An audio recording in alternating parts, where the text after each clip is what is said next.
Hey,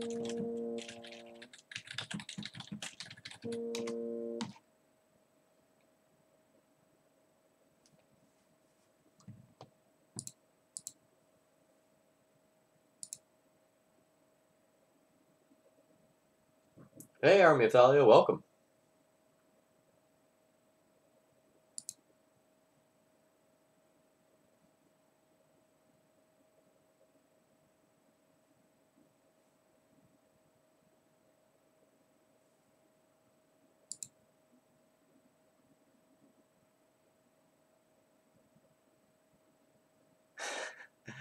Oh man, Master. Yeah, Devilman Crybaby. I was not exaggerating when I said, like, don't watch that around normal people who might walk into the room. It is unique, is a nice, friendly way to put it. That, that, that first episode is something special.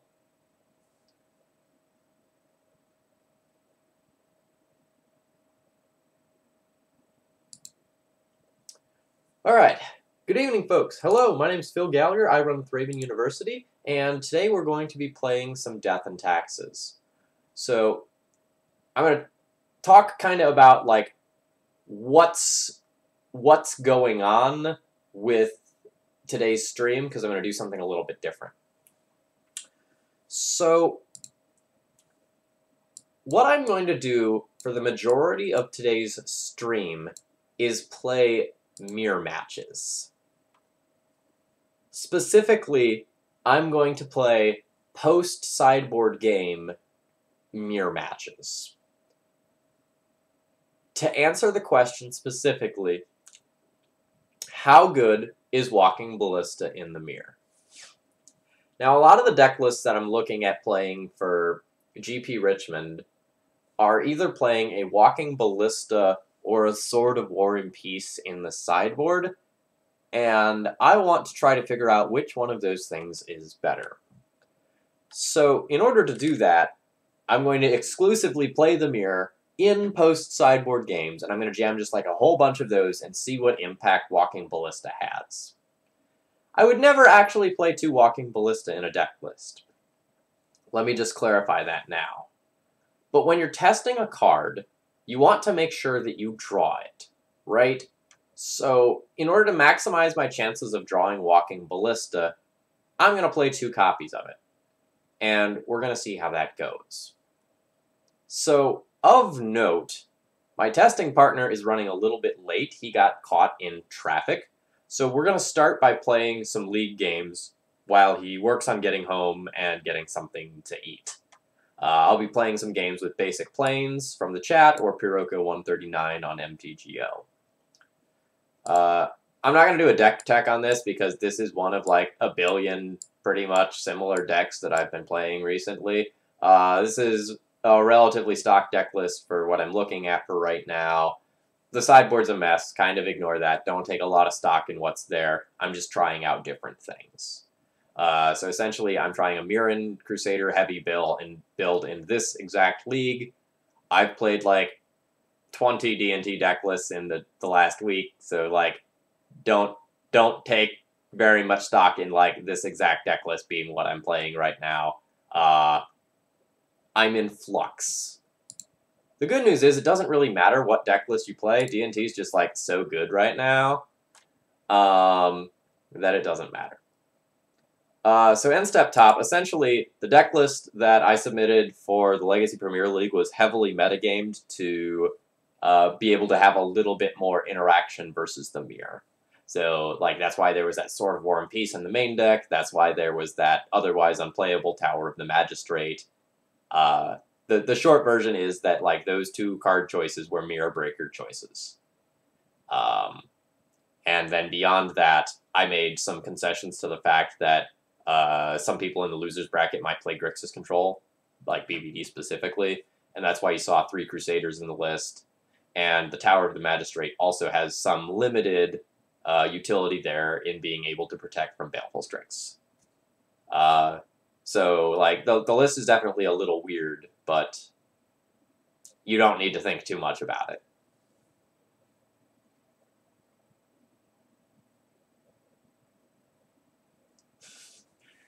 Maybe that was my mistake. I should have played Resto Kiki D&T. Tick Vile up to 4. Get him.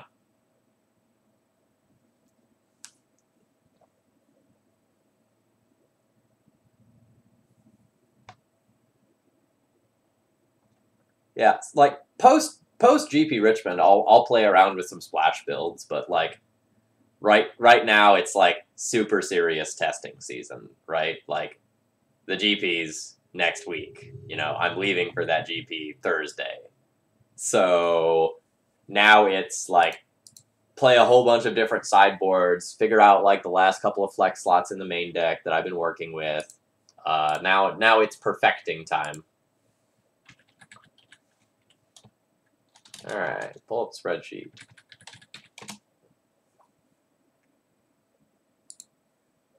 All right, looks like my opponent last played blue-red Delver. I'll keep this hand.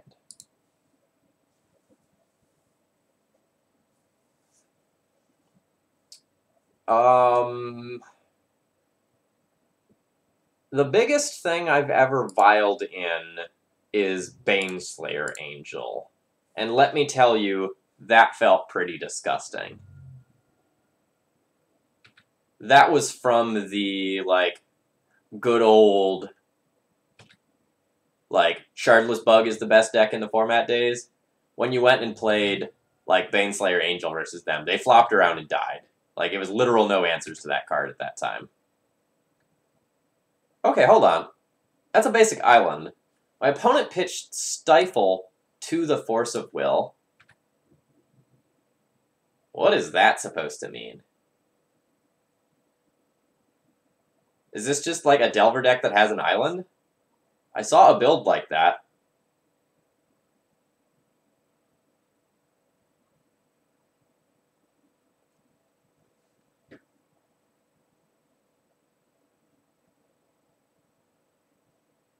Okay, so thoughts. This is either a Delver build with an island. This is some weird Stifle Knot deck. This is some sort of like Omniscience combo deck where they're just like playing that as like some random one of. I guess it could be an off-color, or not an off-color, like a different take on Delver that's running Stifle, like some sort of weird blue-red Delver deck with Stifle.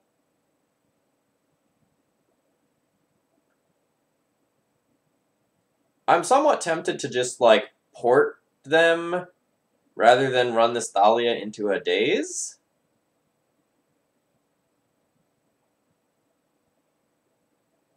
But I think I'm just going to run the Thalia into a Daze. In the, like, lack of information situation that I have, I think I just want to, like, play out this card because it's probably good against whatever they're doing. Alright, there's the Daze.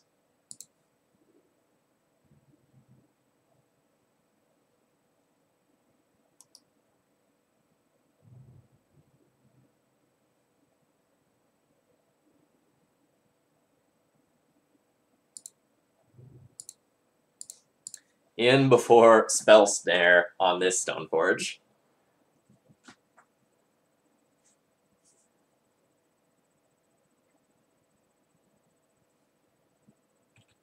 Oh, Julian, thank you very much for auto-hosting.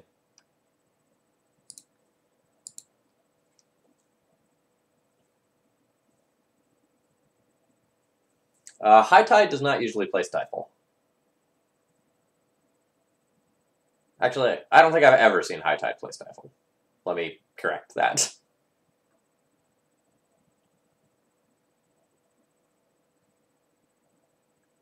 Basically, High Tide doesn't want any cards in its deck that are bad once you start going off, and Stifle would be a card that was just a stone cold blank. Force pitch another Stifle. Alright. You do you.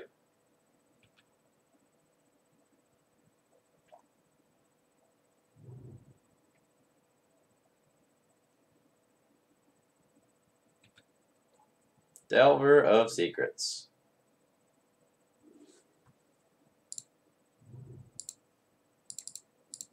you have another daze? Because if you don't, this game is over.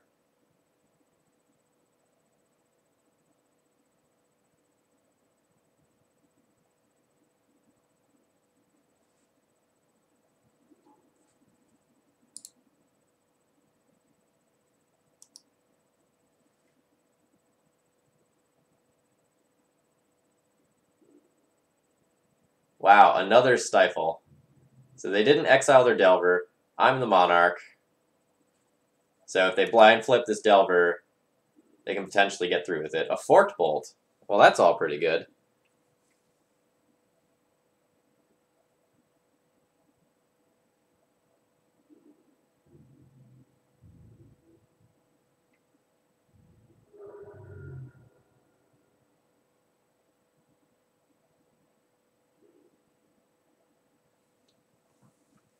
Okay, how do I want to play this turn?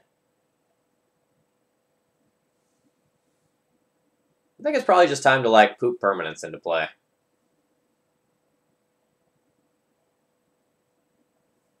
So I can go Recruiter, then Thalia. I can go Recruiter, then Mom, and Wasteland, which I kind of like.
This is going to be a weird game where everyone gets lots of cards.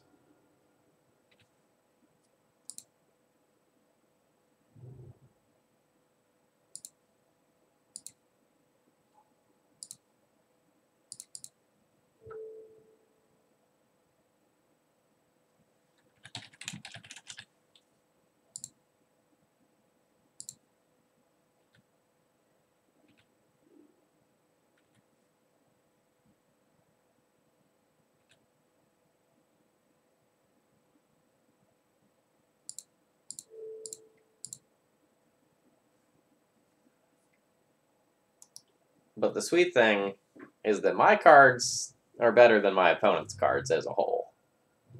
And my opponent can't really play defensively with the Monarch title, so they have to get super offensive.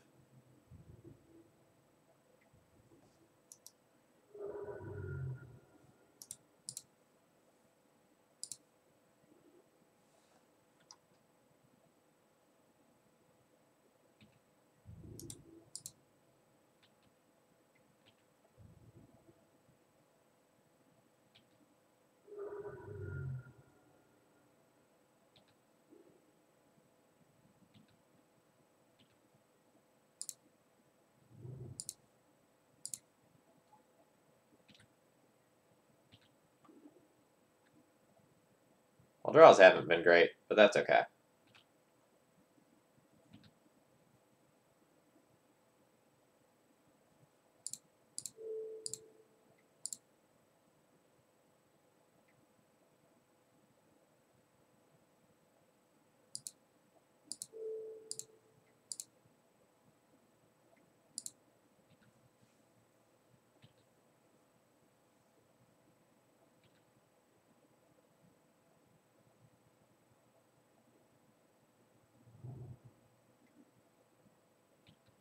So many Delvers.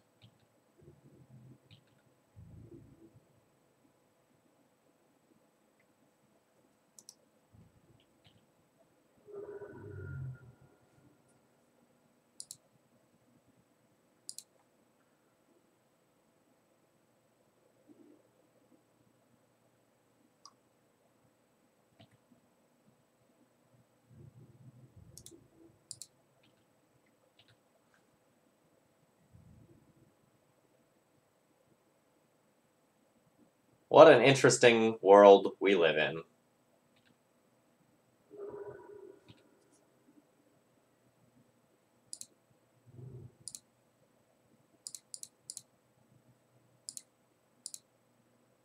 Alright, force a will or bust. 2 are already gone.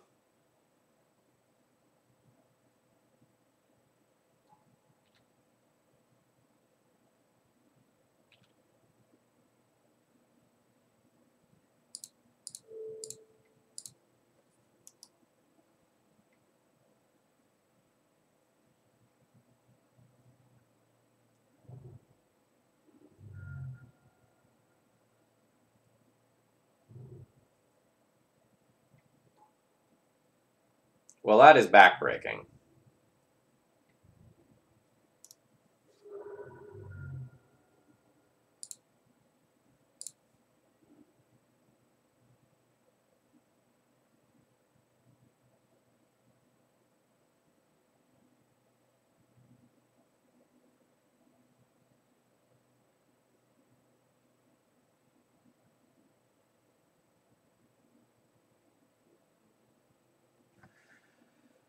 Huh. Okay, what am I doing? My opponent swings with both creatures. I can then Swords to Plowshares the Delver. And even if I double port, I'm still safe from a Spell Pierce. My opponent only attacks with the Delver. I can Swords the Delver. And so I guess like the best scenario is like my opponent just goes for it and tries to kill me by attacking with both creatures. Then I Swords Delver and maybe I win. So I'm going to take that line.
Yep. So this is something like I was aware that could happen, but I think in order to win the game, I need to take this line and like force my opponent to make a bad attack. Because like if I draw a blank on the next turn, my opponent just attacks me with Delver twice and I die anyway. That was a little frustrating.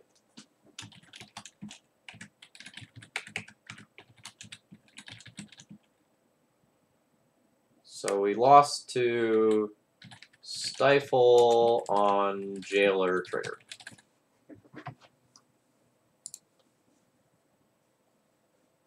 Cubs fan, we didn't main phase the plow to try to put my opponent into a situation where they attack with both, thinking that I don't have a swords and I have a chance to win the game.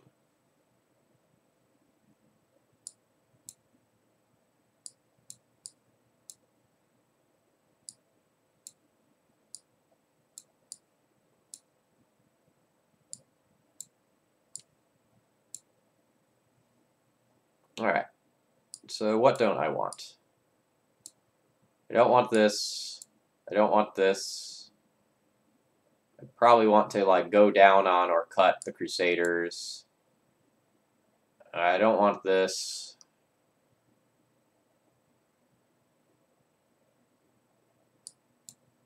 That's a Devout Lightcaster. It exiles a black permanent. I don't actually know that that's good. Don't take a lot of stock in that. That's just a random one of I'm testing, someone told me to test it.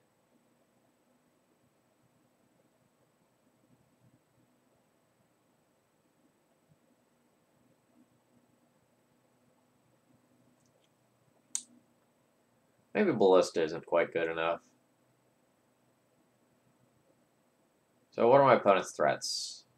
No, it is probably good enough, because they're probably like boarding in Grim Lavamancers and stuff too. It's not going to be amazing, but it's probably fine. Maybe the second Council's Judgment is too much, and I just shouldn't play that.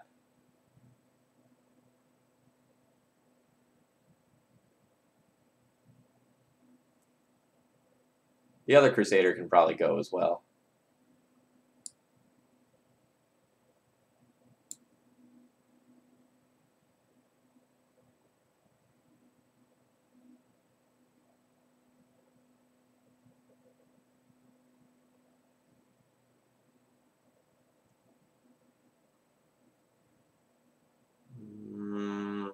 This is fine.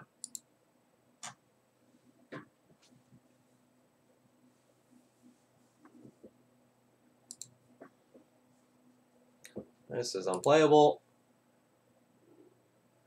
This hand is phenomenal. Like, probably literal best 6-card hand I could ask for. In this matchup specifically.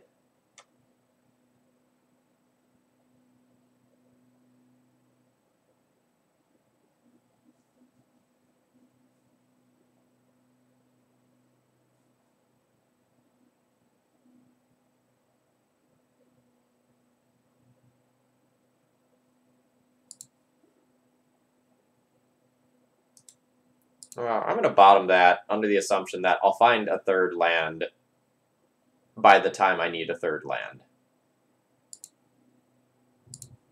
My hand operates very well being Mana Light right now, and another Plains doesn't really do me a ton of good.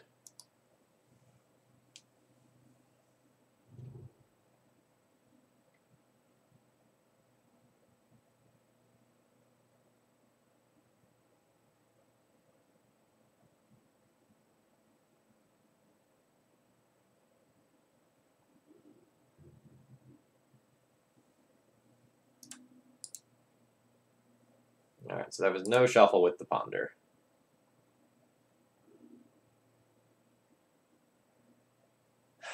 Am I willing to run out any of these cards currently?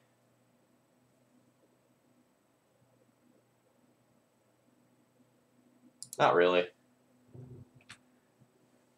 I'm just going to pass. All Swords to Plowshares my opponent's creature if they play one. Otherwise, I'll put in Mom. Mom might eat a Bolt, but then, like, I can just, like, Violent Thalia followed by Stoneforge cast. I just don't think I'm willing to ram either one of those spells into a Daze currently. Or, like, if I played out the Stoneforge, I just don't know if that's great. Hey, you know how much worse this card is with Gataxian Probe gone? It's so much worse. Like, bordering on unplayable in my mind. Like, what's my opponent going to do? Like, force? And then they get their first token? Yeah, that doesn't feel good.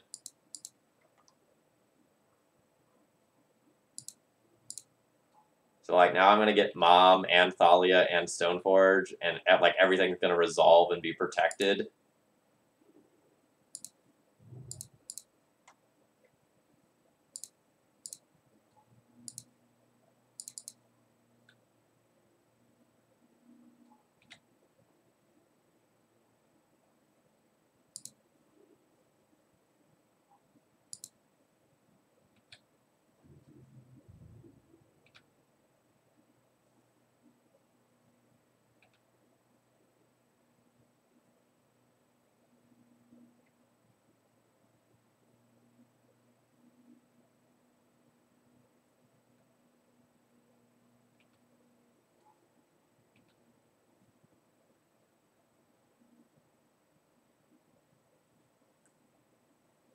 So opponent can brainstorm. About the scariest thing they could do is, like, fetch, play Delver. But their young Pyromancer isn't really going to do anything on this board. I'm going to leave this here for a turn.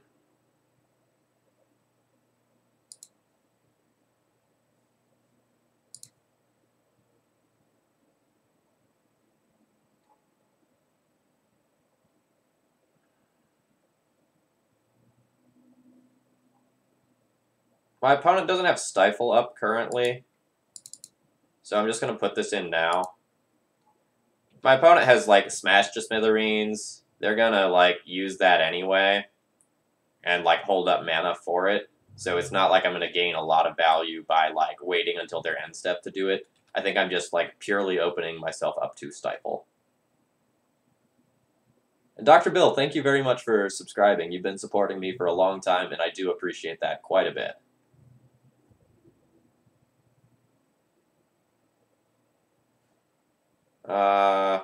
I'm going to take this up to 3 in case I draw Wisp now.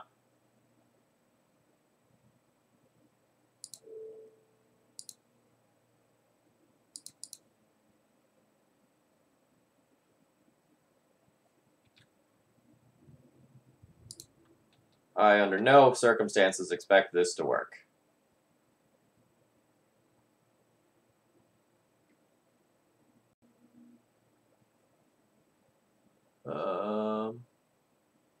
So that's a Braid, destroy target artifact, sure.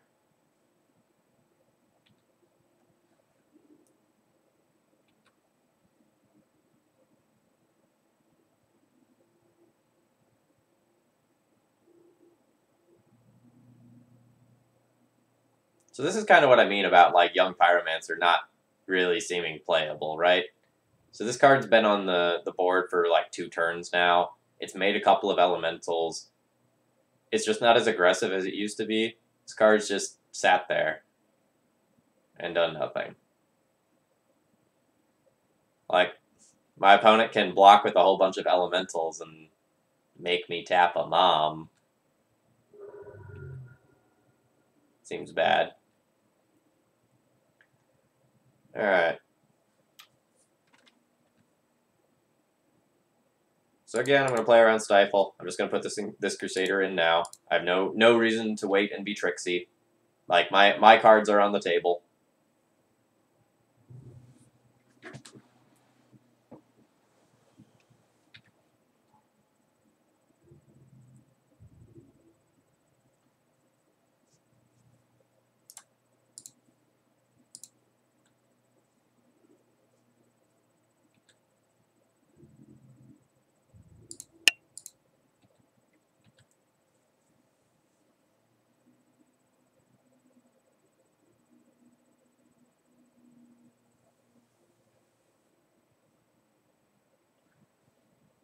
Yeah, like, when you got to Young Pyromancer and fire off a Gataxian probe, that felt like cheating.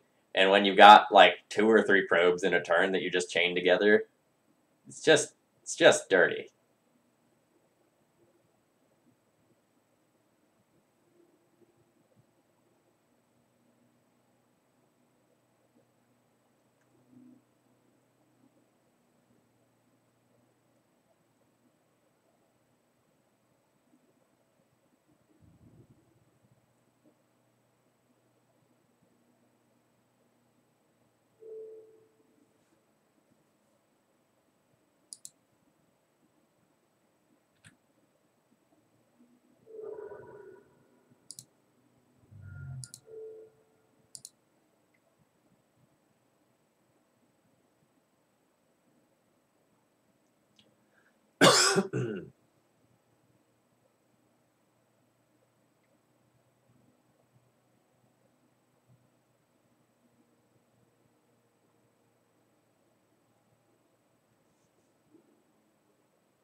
Now, a Lightning Bolt targeting Athalia.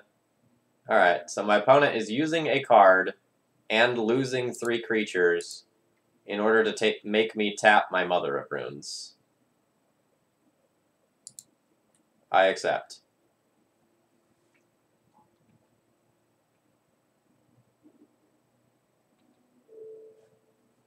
So protection from red. How about protection from black now, just in case?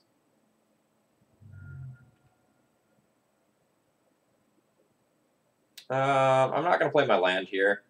When my opponent attacks in with a bunch of critters, I'm going to block with Stoneforge and then activate. And see if I can get a Stifle out of them. I don't think they have Stifle. But it's worth checking. This would be a stellar Forked Bolt from my opponent.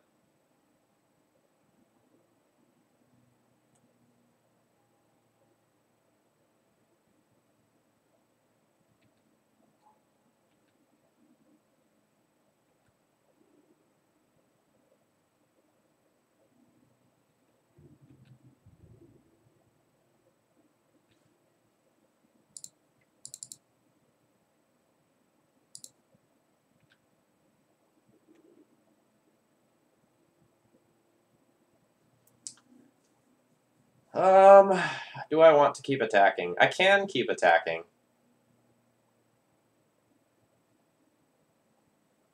I don't know that it really accomplishes much.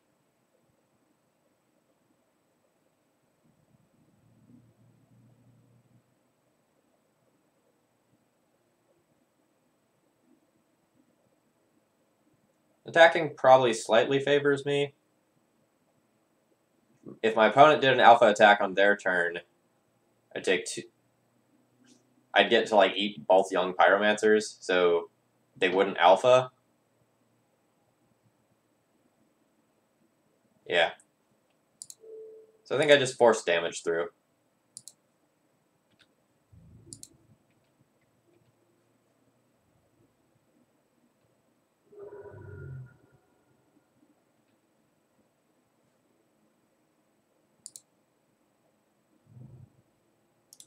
And in case I get like a port or another utility land, I'm going to wasteland my opponent. But I'm not going to do it until their upkeep to play around a Stifle.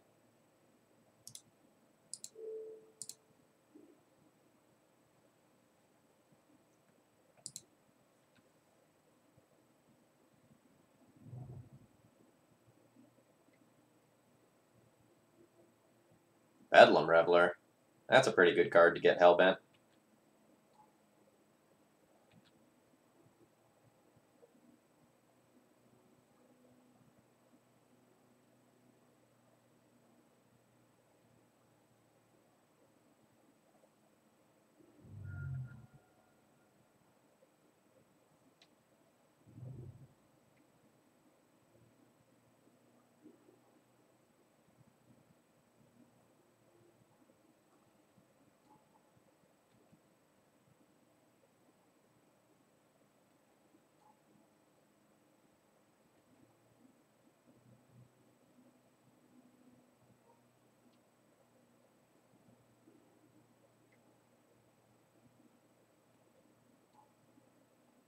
Alright, so that Delver is actually a little bit annoying because it's just not red. Man, I'm drawing absolute bricks. Okay, am I now on the defensive? I'm probably on the defensive now, unfortunately. My opponent got to Ancestral attached to a creature. So that was strong. How do I win this game if I wait? I would just need to draw something, like drawing a recruiter would be pretty gas. Drawing a piece of equipment would be insane.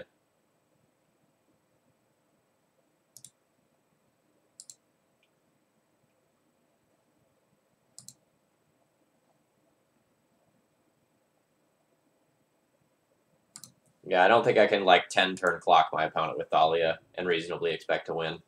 So I go on the defensive. Alright, opponent flipping the Delver is very good for them.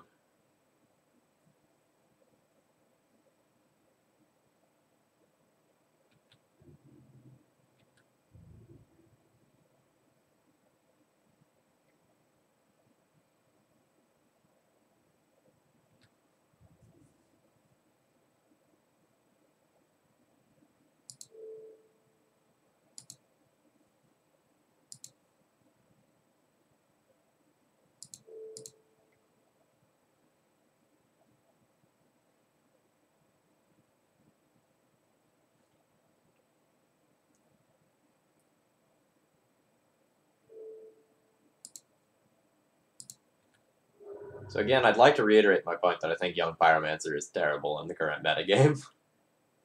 Like, I know there's like a billion tokens on board from it, but it has not, I think, done a single point of damage yet, right?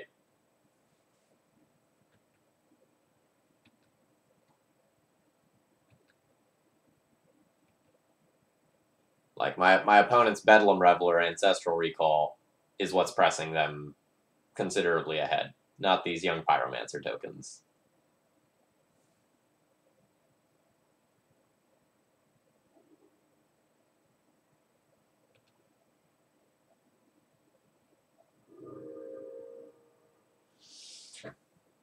Ugh. Now I probably just die.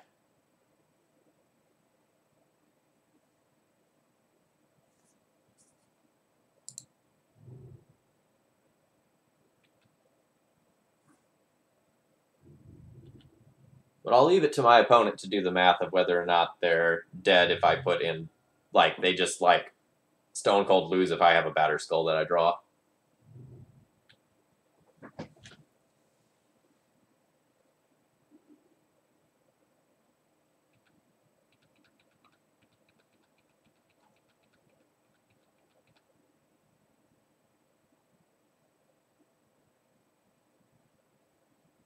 Hey, Basic Plains, do you need a little time to eat or anything? Or will you be ready after this round?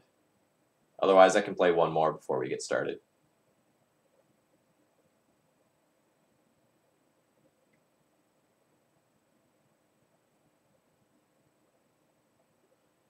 Alright, Pithing Needle on Mom pretty much locks up this game. But I don't want to tap these moms, so I'm just going to let it happen.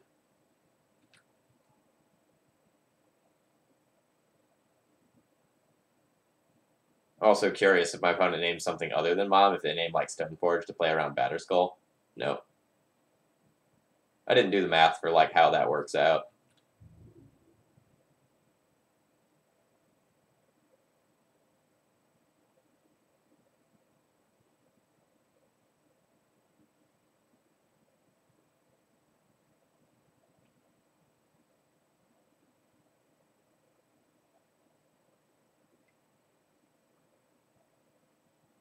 So this right here is like exactly a lethal attack.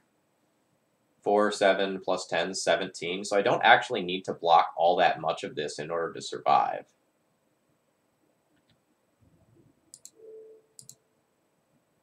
I don't know exactly what I'm playing to.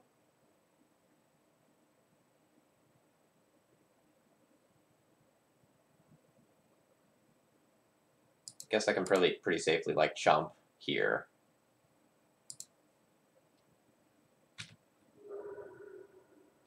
God, I wish I had drawn that Batterskull. Would have been such a blowout.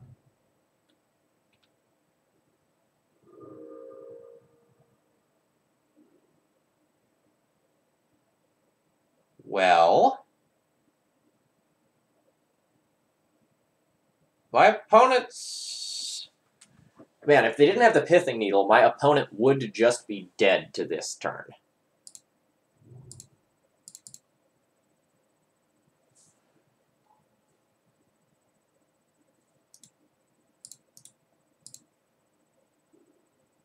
So this turn, I can like Thalia hit them for 6, which isn't quite good enough. Or no, so the Sword of Fire and Ice is gone.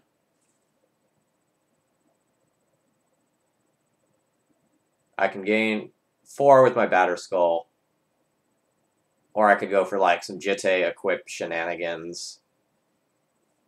But I think Batterskull is the winning play here. And in my opponent's upkeep, I'll put this in.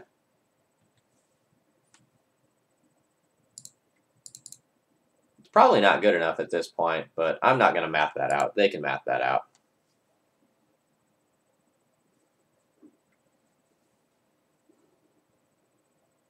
All right, a braid. That's definitely good enough.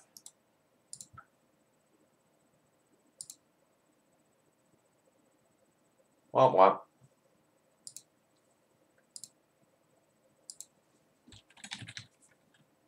That's unfortunate. I think that's the first time I've lost that one post banning. Alright, so game 2 loss to Bedlam Reveler, draw 3.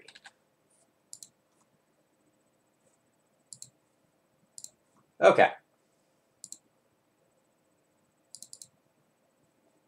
Wait, not trade.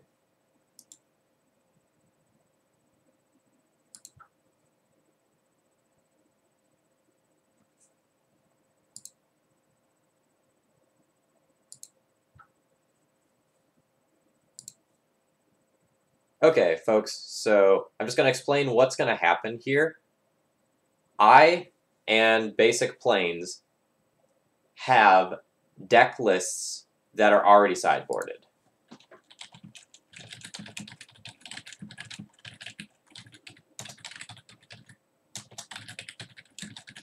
And I'm just confirming with my opponent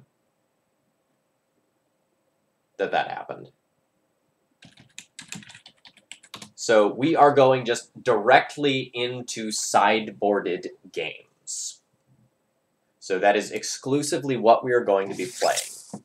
We are testing to see whether or not Walking Ballista is going to be important or good in the mirror in some capacity.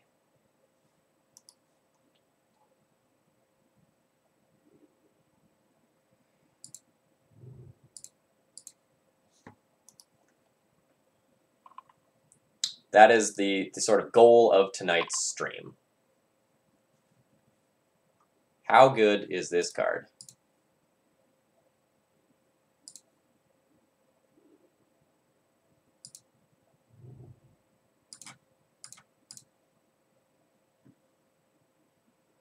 So my opponent has sort of a one-turn window to like have a Swords to Plowshares or Path to Exile or something for my Battle Cat.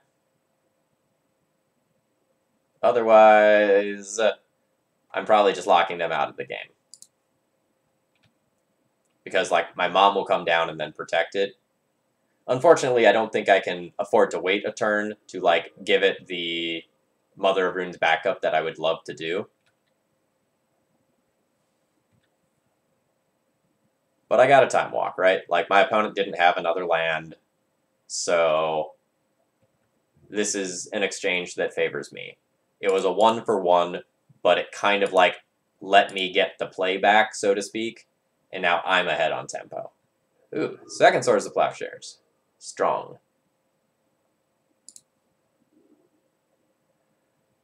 Do I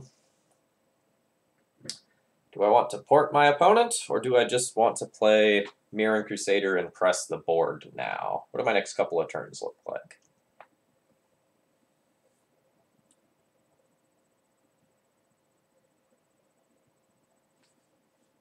I'm just gonna play it slow and port.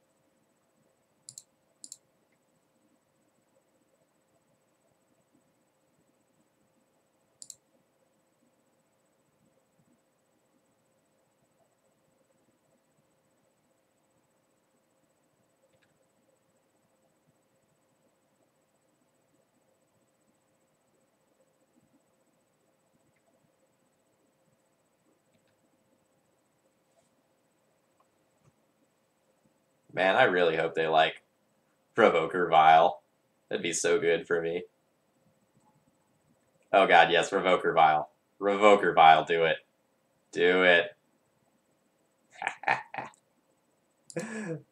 So, like, this is exactly why I did the scenario that I did. Was, like, to potentially, like, bluff, oh, I have a bunch of 3-drops, but I'm going to, like, pretend that I'm going to Revoker Vial. And then I got my opponent to Revoker Vial, and they don't have lands, and I have a billion lands. So this is, like, hugely, hugely favorable for me.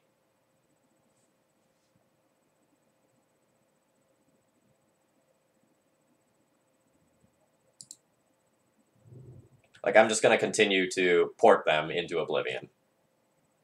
I'm not even going to play, like, my Crusader this turn.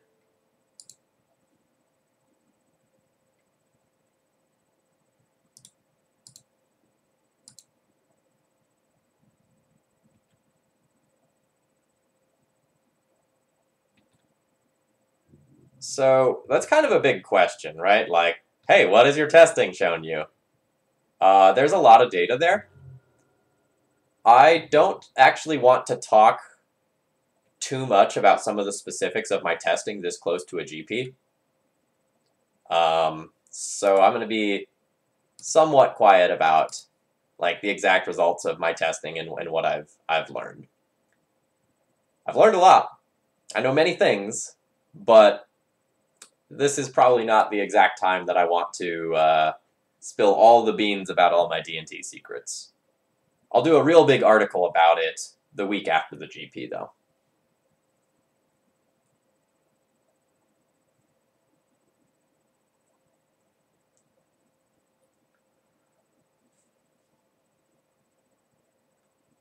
Oh yeah, absolutely. Right after the GP, I'll post a whole bunch of thoughts.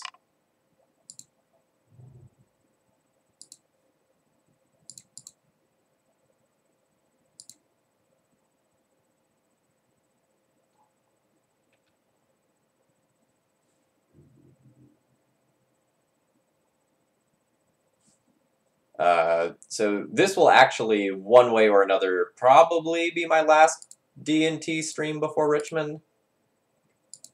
I'm in talks about a donation deck list for Saturday. I've already borrowed the cards for it. I'm just waiting on someone to go and like actually put their donation through. I'm looking at playing the Antiquity Wars on Saturday.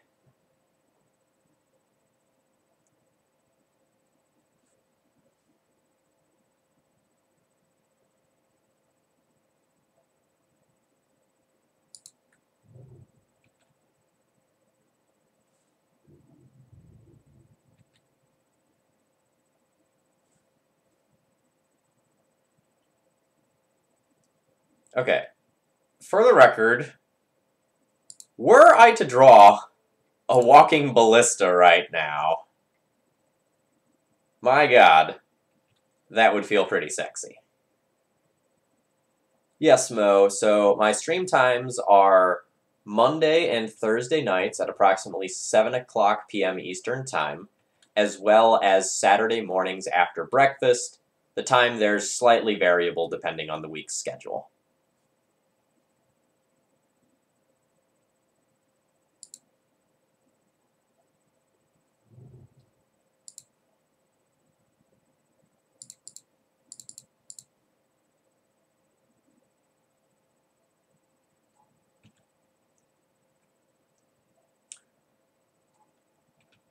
Eventually, I'm going to make one real big Crusader boy. But I'm not quite there yet.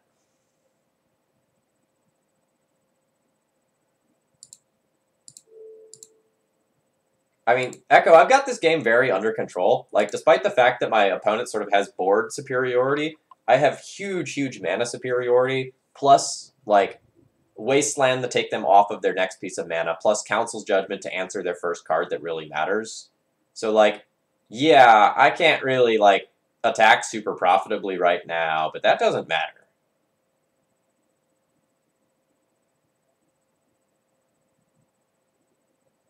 So we are testing entirely post-sideboard games, so actually the Caracas probably does nothing.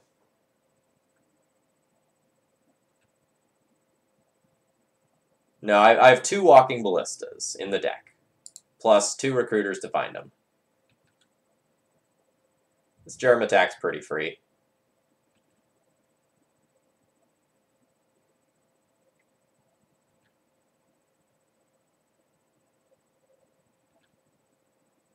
Oh yeah, Thalia is unplayable in the mirror.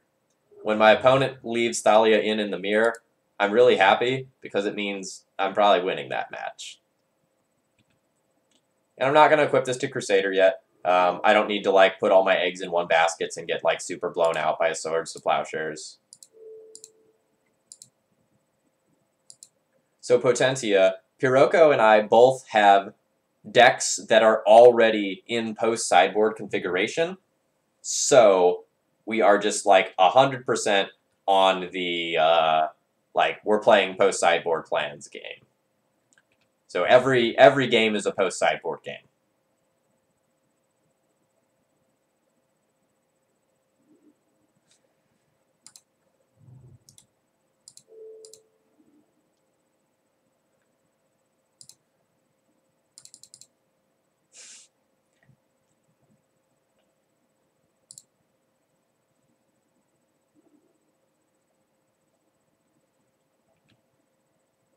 We're just gonna take our time here.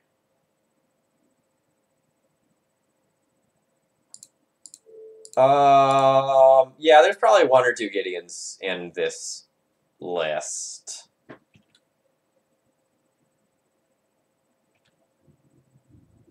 Yeah, I'm probably gonna test the mirror for like an hour or two here. All right, this is the beginning of the end.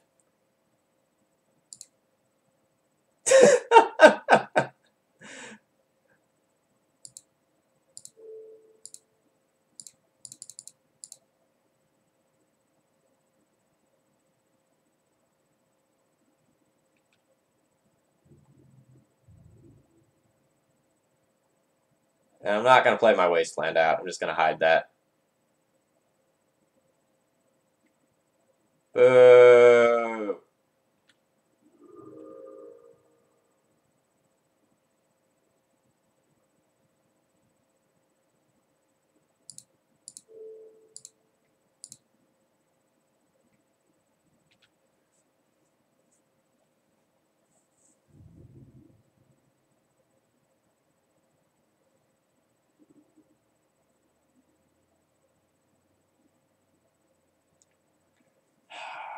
So I'm not really at the point where I'm willing to, like, Council's Judgment away this Provoker yet, and, like, the moms don't do anything, so I guess this time I'll play this Wasteland.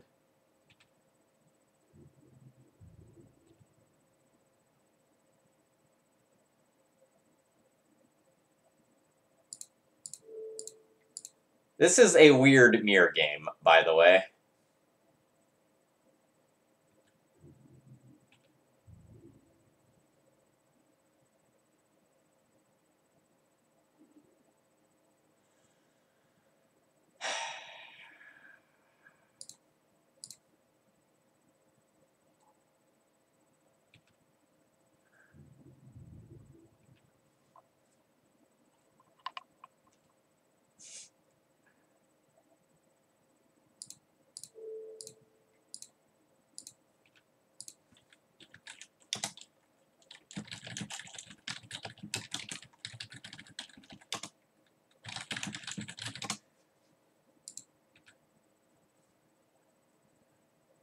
No end step top. I don't know the exact list my opponent is playing. Alright, one Stoneforge Mystic. Sword of Fire and Ice. That's pretty respectable.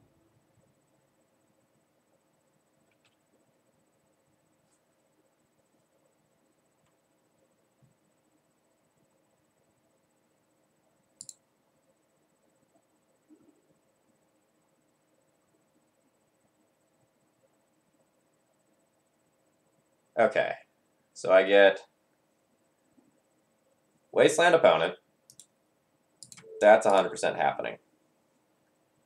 Then I go Stoneforge, get Jitte, Stoneforge, cast Jitte, equip Jitte, port.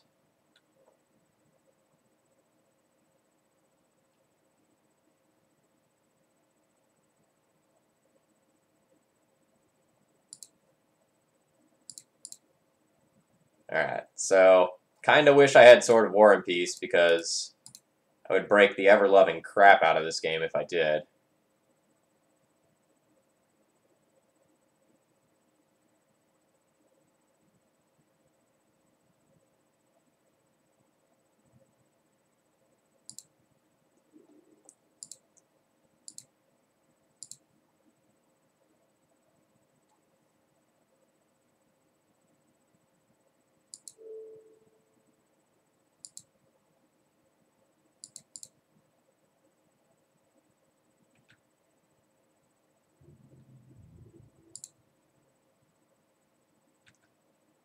I'll make my opponent use their protection this time.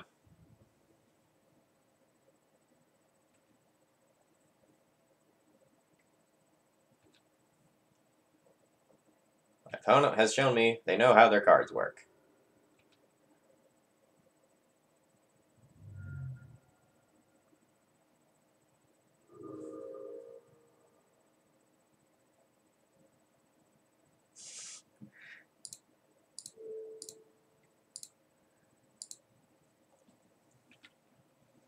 Alright, so now my opponent's probably going to put in their Sword of Fire and Ice.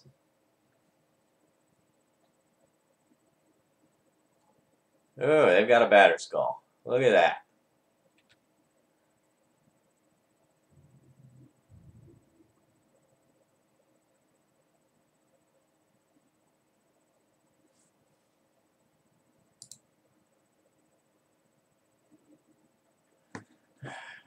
Okay.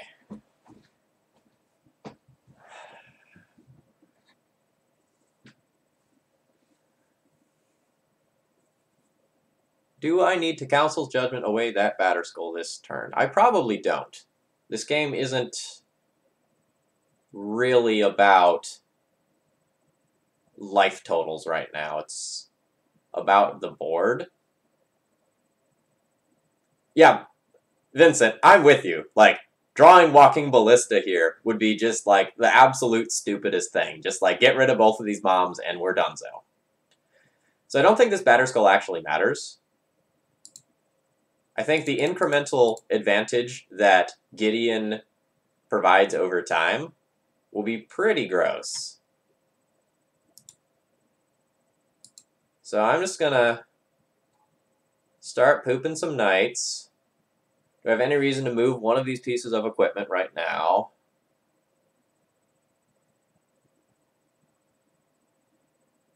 Not really. I'll just leave it all on the death machine.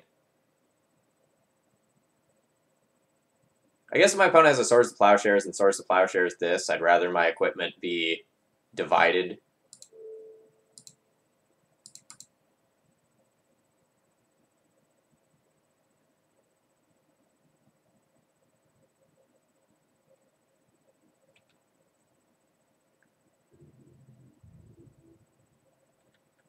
And if my opponent wants to use, like, moms to, like, use the Batter Skull, kill Gideon, I don't think I actually care all that much about that.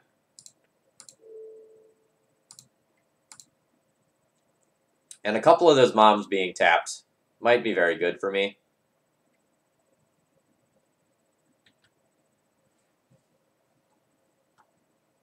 Because, like, if some moms get tapped, then all of a sudden, like, one removal spell puts me in a pretty good position.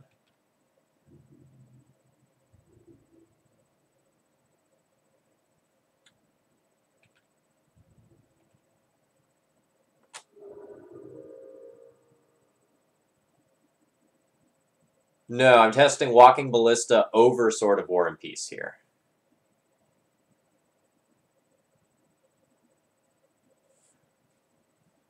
So let's say always no to that.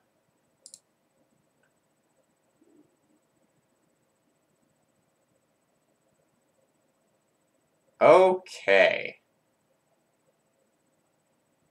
This is cool. So I get to cast a Council's Judgment here and see what my opponent does. They probably need to tap their Mother of Runes and give one of their creatures protection from white.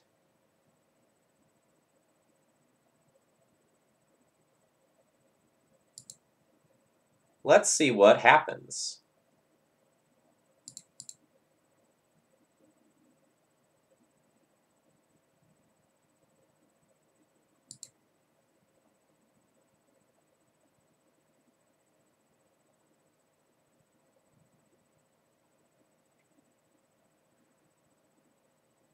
Alright, so they're going to give their Evoker protection from white. That's fine.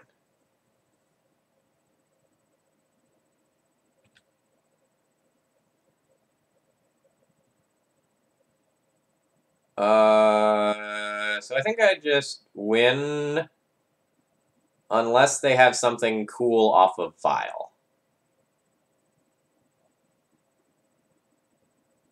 I can just now Council's Judgment the Revoker, move Jitte to Mirren Crusader, get in for a crap ton of damage, and Jitte counters.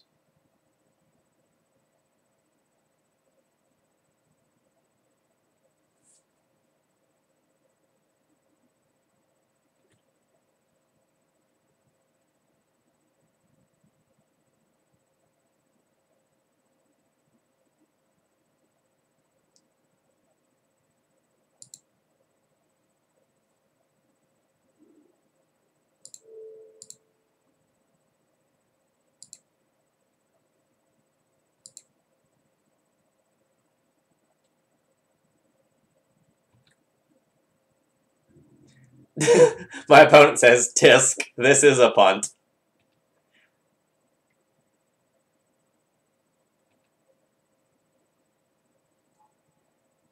Alright, my opponent has a Stoneforge. They do not get to use the ability. Alright, so they'll just chump, so I only get 2 Jitte counters. But that's probably enough.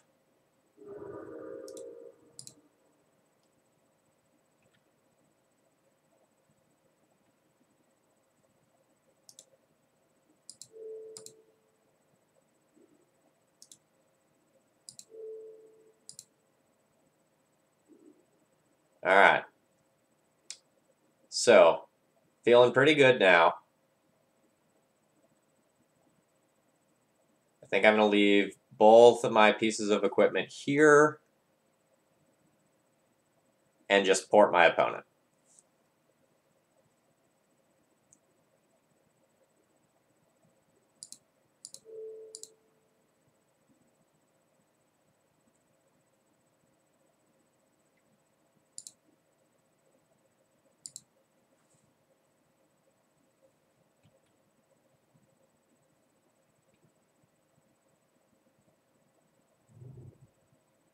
Yeah, this game was very weird. This isn't usually how, like, mirrors go.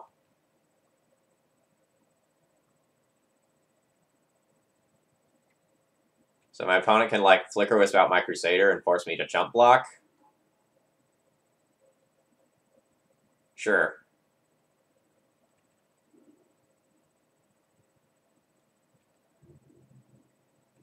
The issue here is that, like, this doesn't really accomplish anything.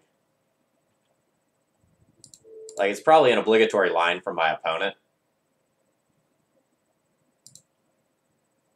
But, like, this isn't a match about life totals. It's a match about the equipment war. And that's pretty heavily in my favor.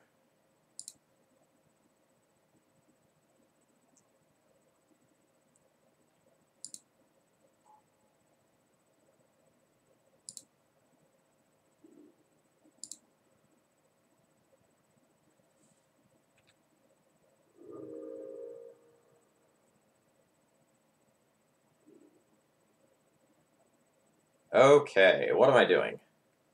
So I have 4, 5, 6, 7, 8 mana. So I could just go like 5, 6, 7 and go like Jitte plus Batterskull equip. Giving this thing vigilance and like making it so I have like huge amounts of toughness on this Mirren Crusader is probably pretty good.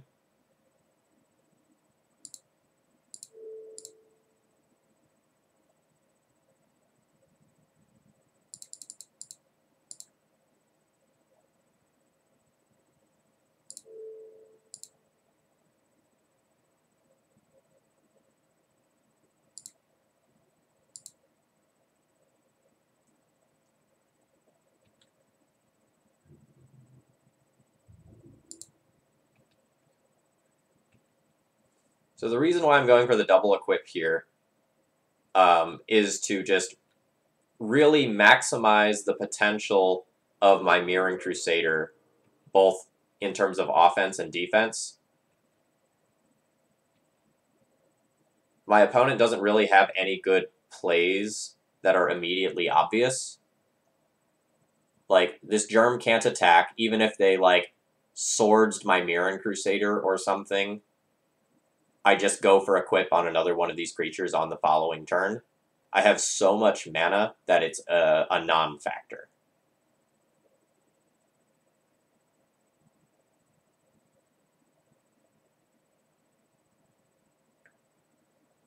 So, like, Swords to Plowshares for Mirren Crusader is a great start, but then it probably need to involve, I don't know, like answering one of my pieces of equipment or something.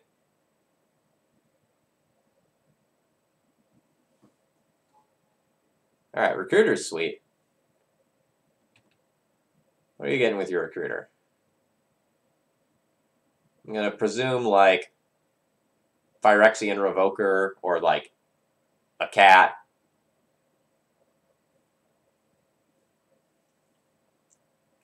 No, I don't think you're supposed to run Cataclysm in the mirror.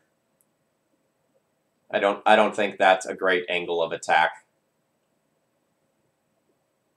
Like, there are situations where Cataclysm could be like the best possible card ever.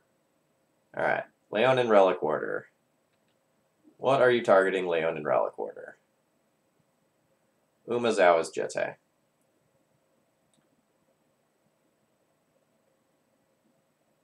So, I'm actually inclined to just, like, not kill the cat, and instead kill both Flickerwisp and Recruiter right now. And then I can just put my sword onto my Mirren Crusader on my next turn, and just, like, continue to press the advantage.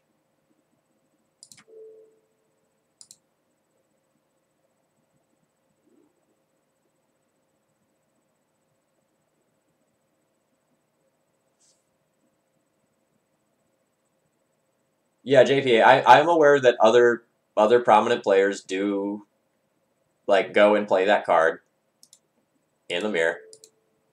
I don't necessarily think it's good.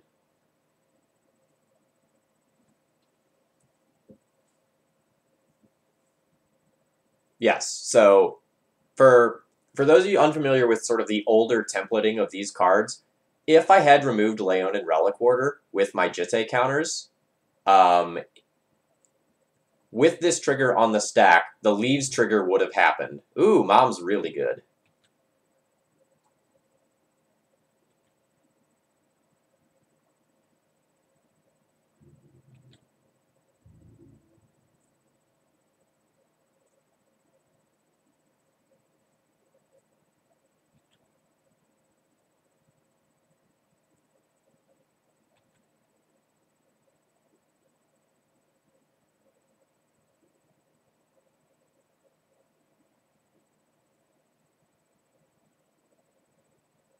Sorry, I forgot what I was saying. I got derailed by just kind of thinking about what was going on here.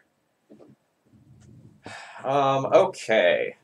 Is there any chance at all that I connect with Sword of Fire and Ice this turn? I do not think so. I am going to obligate my opponent to block with either their Mother of Runes or their Leonin Relic Warder, though. So that's nice. So I have 4... Okay, what am I doing?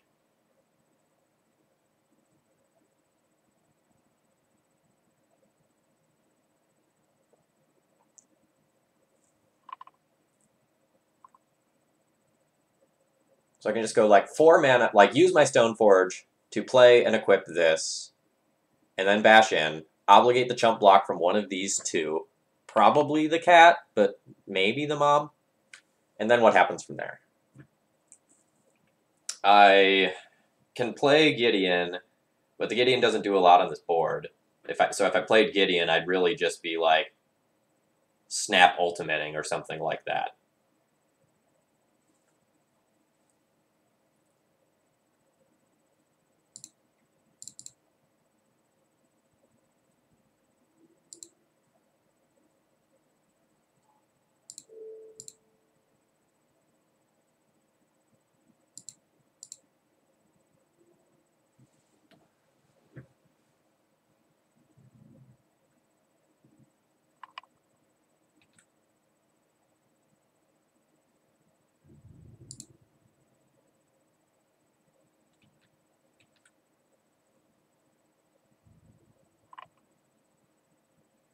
Alright, so my opponent lets the cat go.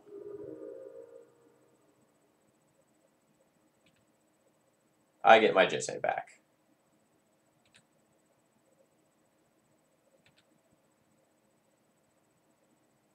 Now what?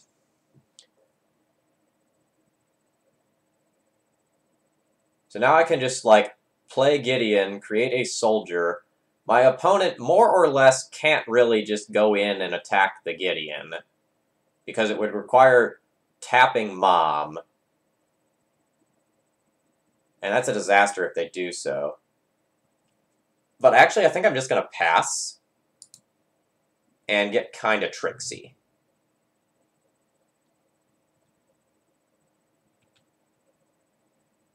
So if my opponent just,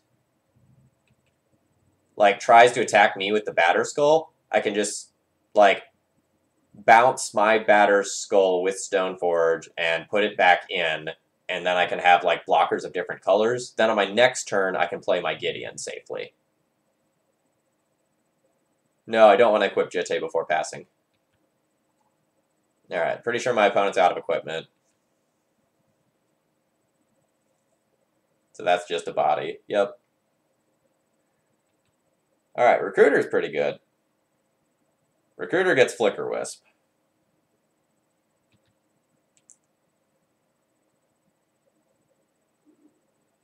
Yep.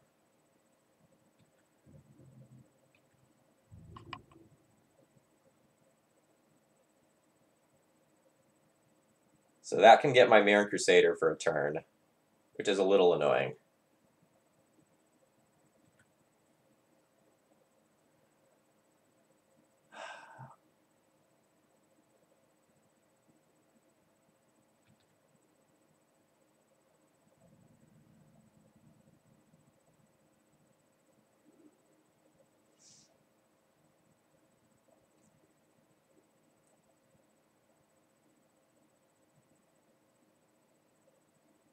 Alright, so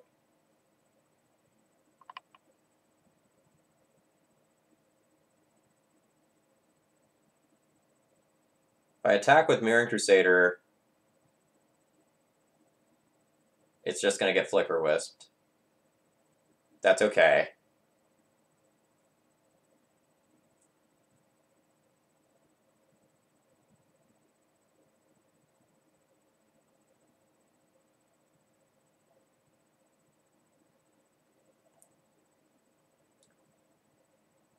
It could also just get chumped, but it won't get chumped if I put Jite on it.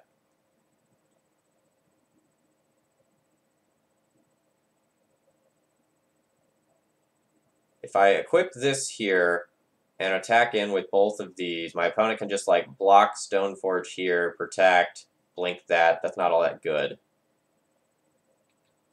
So I'm just going to attack with the Crusader. Or am I? What if the Batter Skull gets flicked? No, that doesn't actually matter. Okay.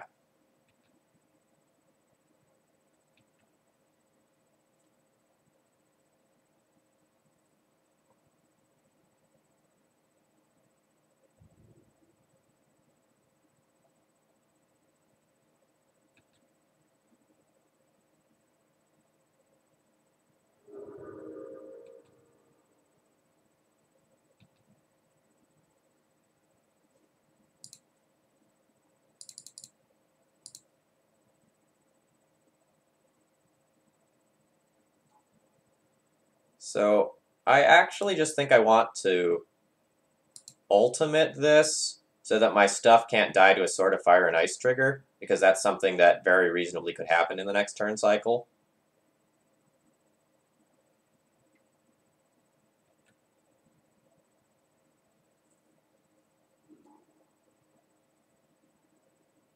Flicker Wisp target the 8th vial. Sure, that's fine.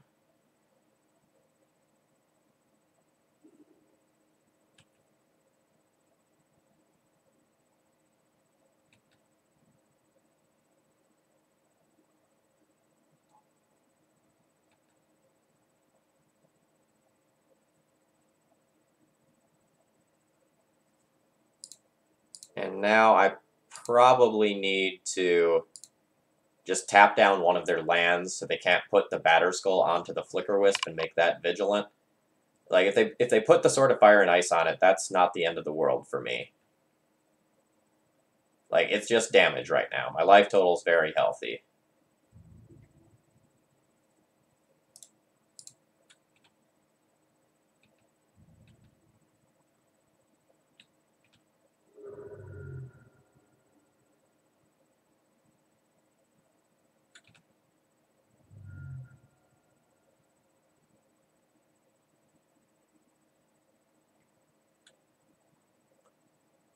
Alright, Revoker.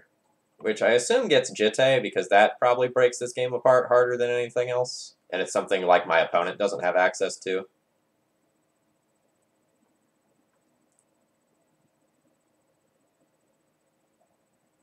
Ah, my opponent has named Walking Ballista. That's understandable.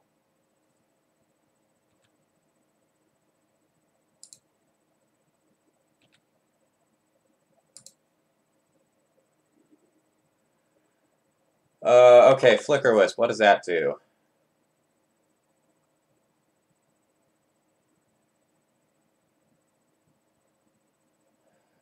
So I can Flicker Wisp Mother of Runes. Yeah, I think I just save this Flicker Wisp. And then on their turn, I can try to eat some of their crap.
So I'm trying not to time out this game. Like, I actually should have just, like, taken the Flicker Wisp hit and done that end step, but it's whatever. Like, if my opponent doesn't have a Wisp here, this game's over.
Oh yeah, like I don't care about winning to the clock, right? Like the clock doesn't matter. I'm fine with timing out here.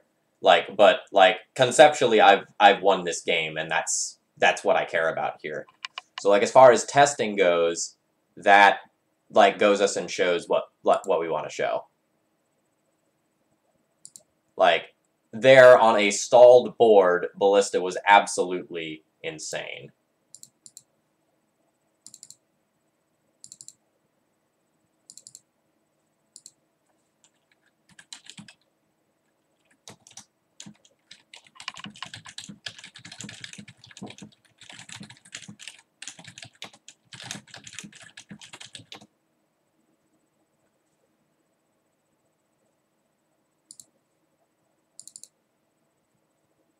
How do I do this? All right, challenge player, post sideboard deck list.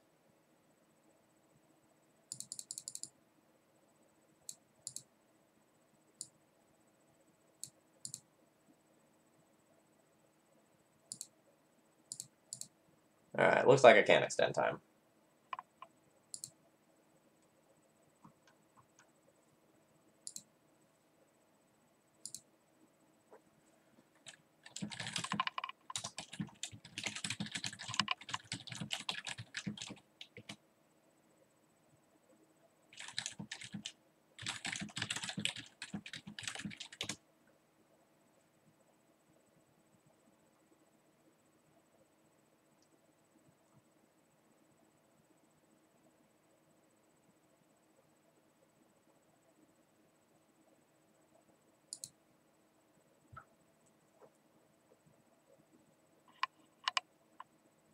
Oh no, you missed resubbing. That streak, though. Alright. So game one, Ballista Nuts.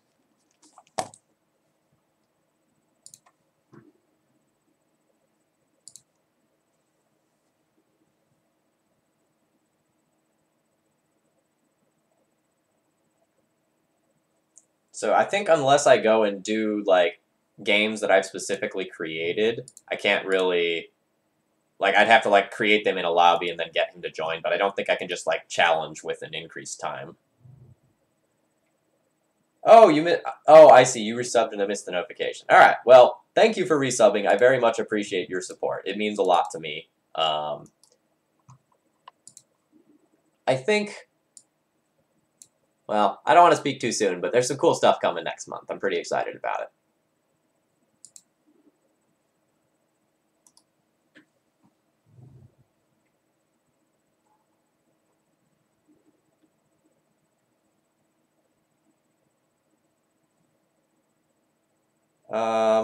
So I don't think I want to wasteland my opponent. I think I just want to, like, vial in my Jitte and hold up Swords to Plowshares so that if something kind of looks like it's going to go wrong in the next turn cycle, I'll just play Gideon.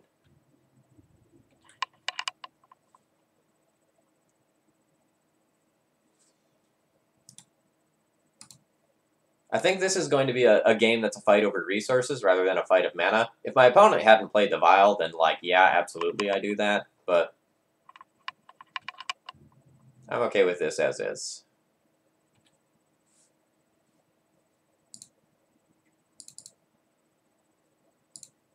And truth be told, I might just, like, play the Gideon here rather than go for just...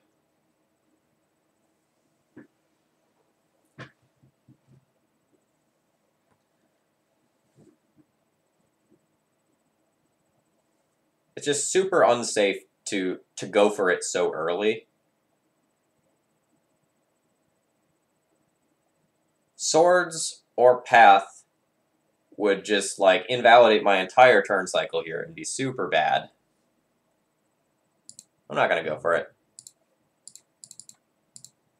I'm going to, like, make my opponent deal with multiple must-answer cards in a short period of time. If they have a Mother of Runes, I already have an answer to that on board. So that's all fine. And a Paroko is playing like a 1-up Containment Priest. He can have this Stoneforge Mystic. It'll be a present.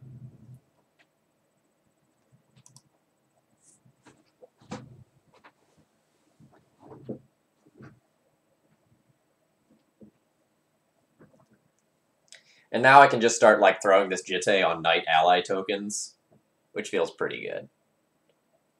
Wow, so the vote is for Gideon, not for Jitte.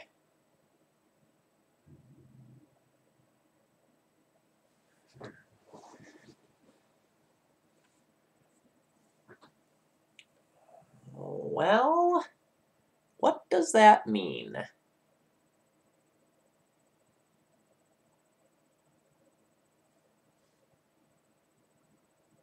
Let's find out.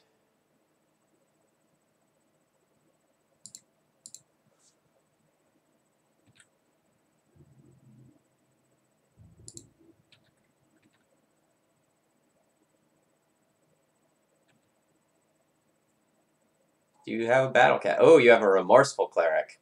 So I bet you think that that's going to keep me from getting Jitte counters. However, no.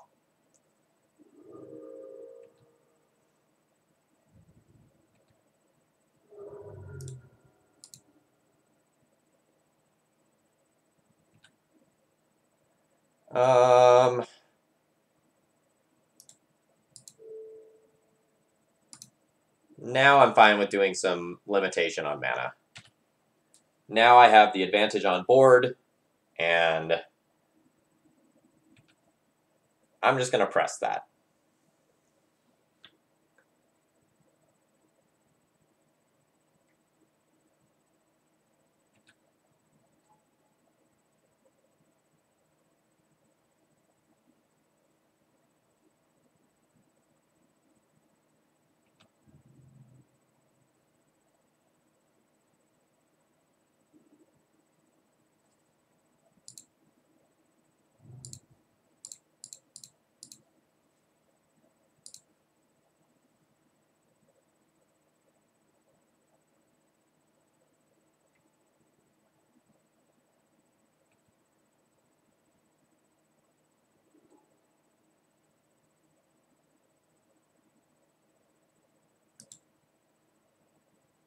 Womp, womp, womp, womp. Alright, so those Jitte counters are gone.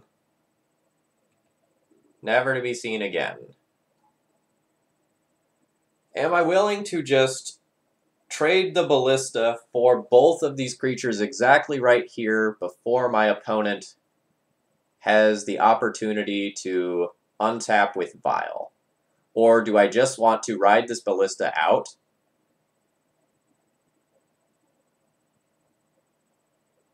What's my next turn? So I can just put one counter on Ballista on my turn if my opponent doesn't wasteland me. And then I can get both of those and have one more counter to just hang around with.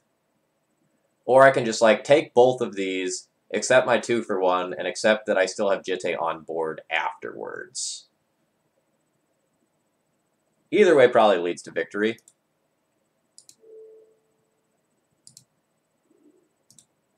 I'm going to just take my very easy 2-for-1 and press the life total a bit.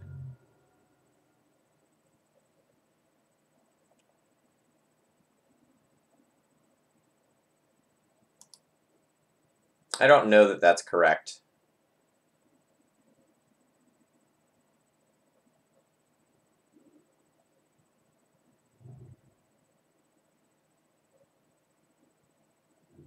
But going in, like, if I just keep the Ballista around and I miss the land, it just feels pretty bad.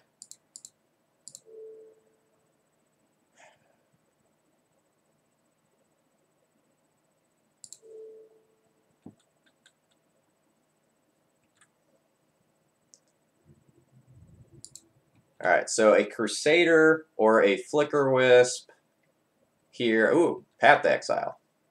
I accept this deal.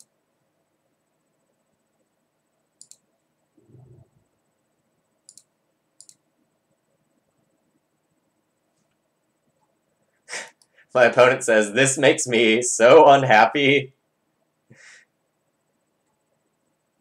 Alright. So Recruiter can go and get a Flickerwisp, and they can try like the whole Flickerwisp Recruiter shenanigans. But they might be forced to just like Flickerwisp my Vile, or sorry, Flickerwisp my Jitte so I don't get counters. Sure.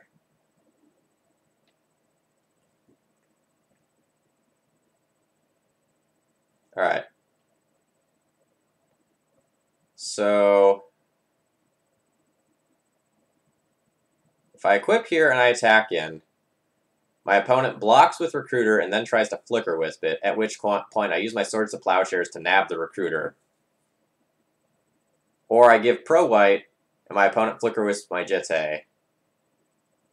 So either way, like, I'm probably going to Swords to Plowshares this turn.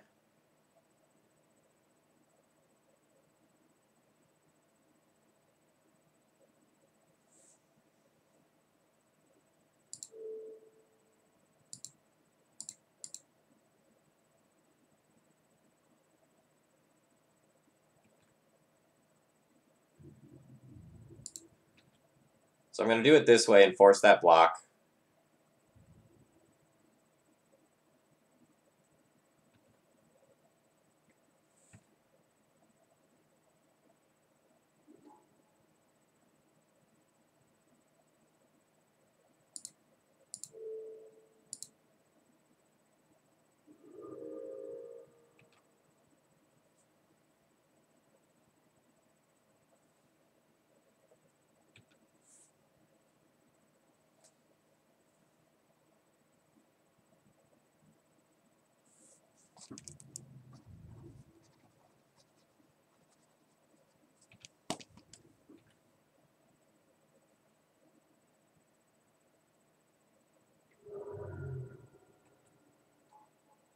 Ooh, so they have a Stone Forge.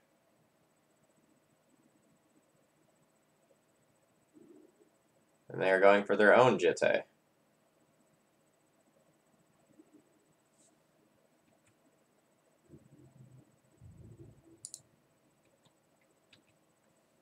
Do you have another Flicker Wisp? Because that would be devastating. Alright. I now have my own Jitte with counters, which puts me as a huge favorite to go and win this. So under what circumstances am I going to lose?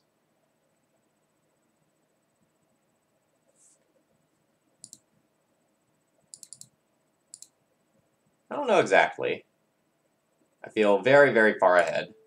I'm just going to make sure I have multiple creatures that can block so that my Mother of Runes can do active duty.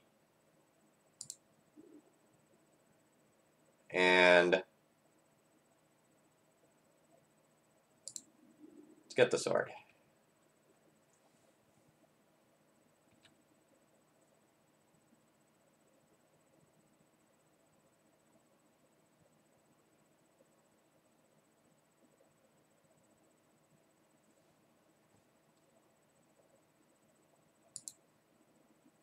Nah, they've only got 2 cards.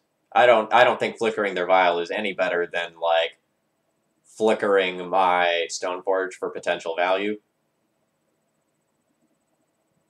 Like, I guess there's some world where their vial drawing Flicker Wisp is pretty good.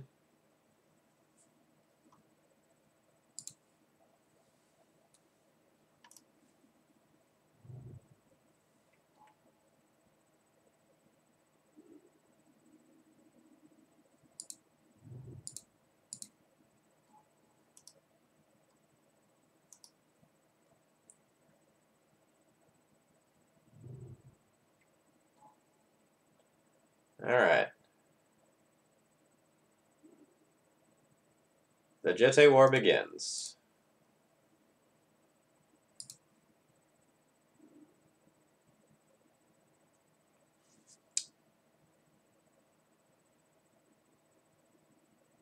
So, I want to play this once it's protected by my mom, because, like, that Jitte getting on board is one of the ways that I will just, like, lose this game.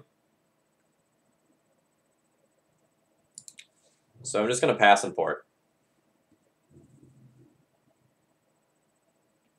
I'm glad you're all enjoying the stream. I'm working pretty hard to bring you interesting legacy content, and I think this in the past month with like the things that I've been doing with the Legacy Premier League, I've been really happy with myself as a content producer. I felt like I've been doing a really good job, and I've got some things in the works for the next month that are going to be pretty cool.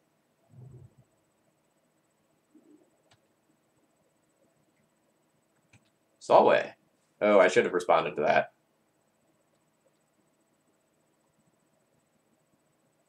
JP Cobb Martin, I blame you for asking me to speak Latin. That one's on you.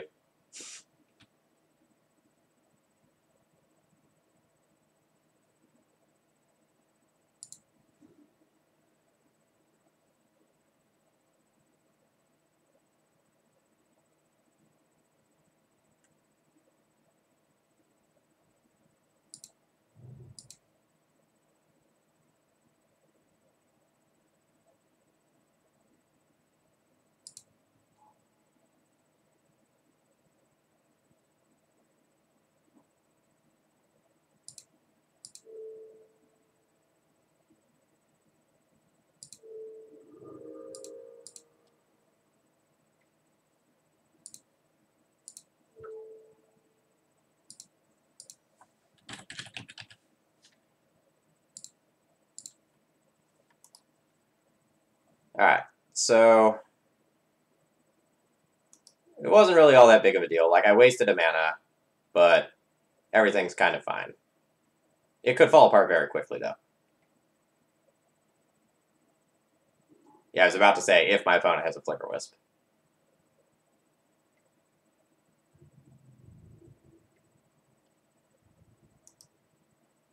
Yeah, so, like, this Mom would have been active.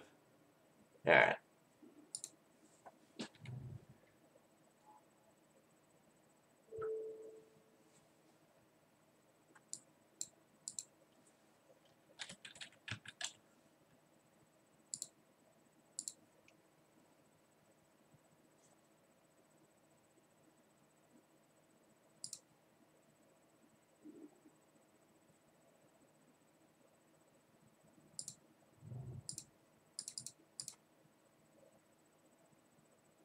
End step top, yes. I at some point I will absolutely be doing more matchup testing like this for people.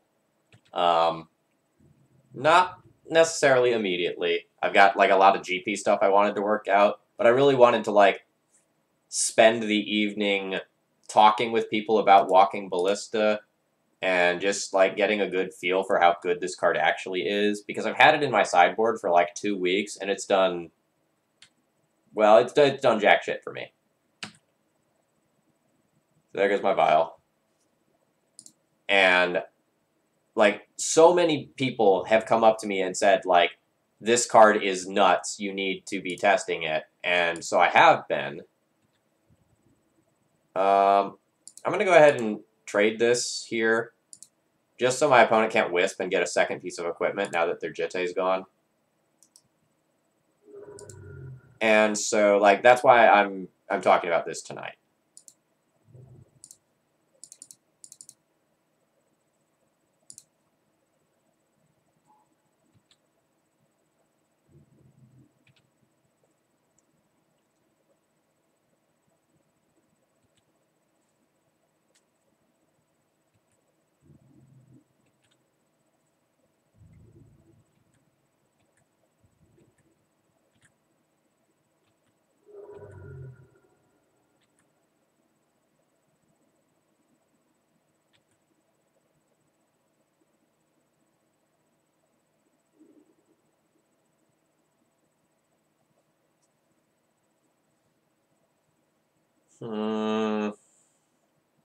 I don't think I want to attack with this Ballista in case my opponent has something random like a Sarah Avenger.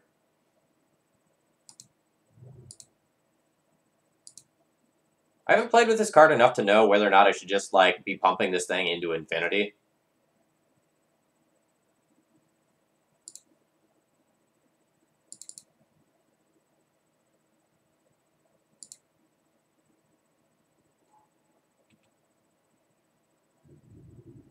I'm going to go no attack with the Ballista because my opponent having, like, an Avenger or a Crusader would be particularly bad.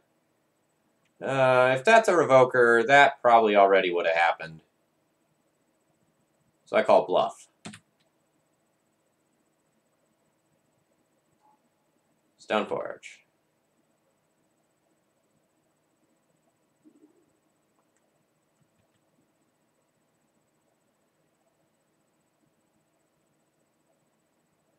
Yes, I agree. It is very useful to see people like doing real testing and to do real testing where you try to generate meaningful results.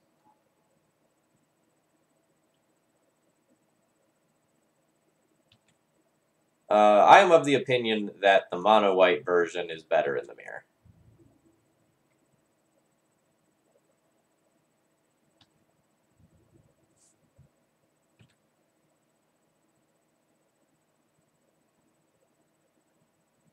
Yeah, I'm just going to take that hit.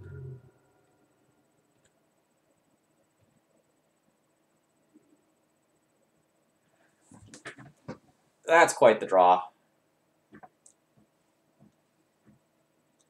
I was just intending on, like, putting a counter on Ballista and then just pinging everything forever, which is maybe still what I'm supposed to do.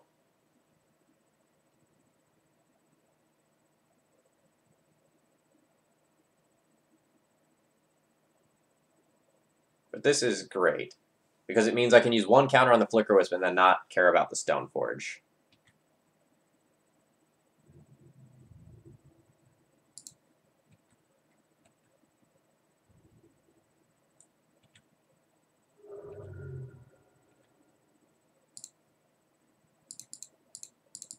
And just to, like, talk about one other thing here, real testing doesn't necessarily just mean going out and doing things like I'm playing a bunch of matches. Sometimes real testing means I have a question or some sort of hypothesis that I need to go and answer. And so you sit down to specifically test a question. Like, tonight's stream is entirely about the question, is walking Ballista good in the mirror? Yes or no? Is it better than other options? My life total is starting to get a little low. I maybe shouldn't take both of these hits.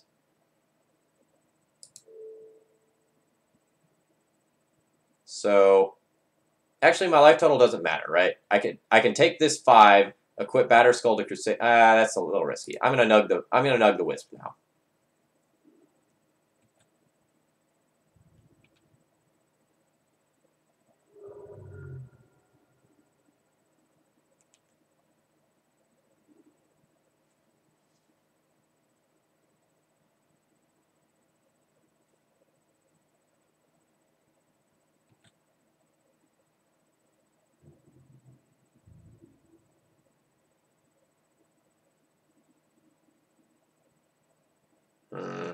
I think I fucked up. I think I was supposed to actually equip my Batterskull to my Crusader. I think my opponent has their own Batterskull here.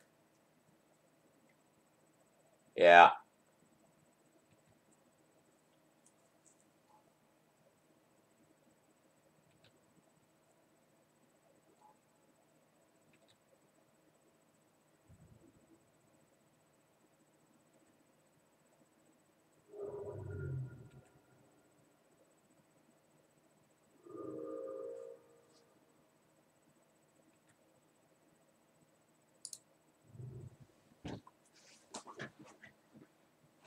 Okay. So this is neat. I can just equip this here.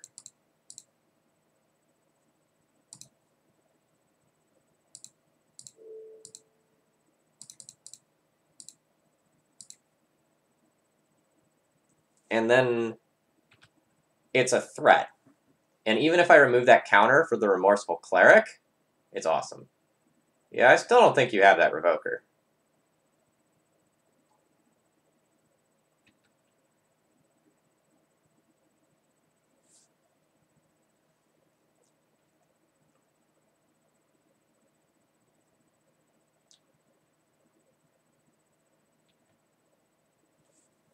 There's some chance that I'm supposed to, like, remove the Remorseful Cleric right there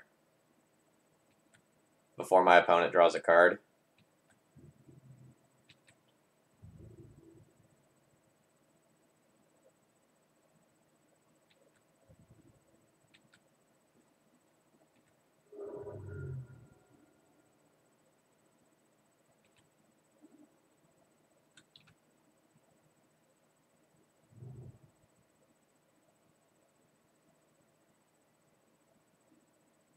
This game is going to get, like, really weird.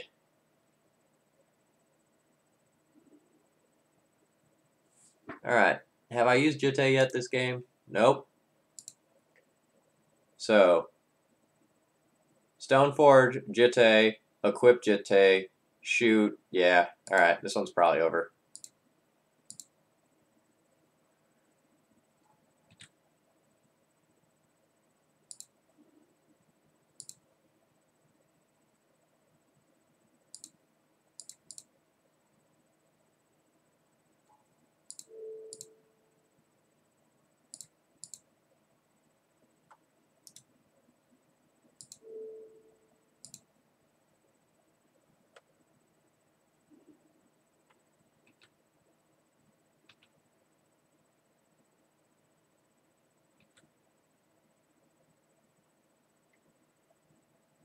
Rough. That was a very good top deck. So now I'm going to, like, lose my creature here. Yeah, this one might have turned around.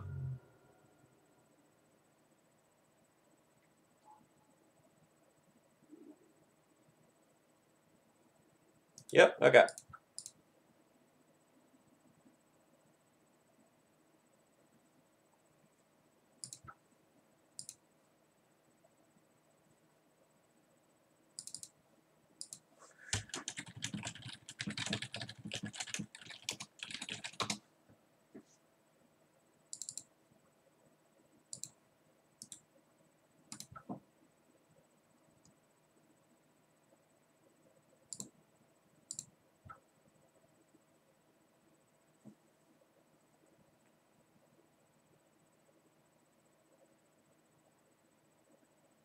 So initial testing here seems to indicate that Ballista's actually quite good.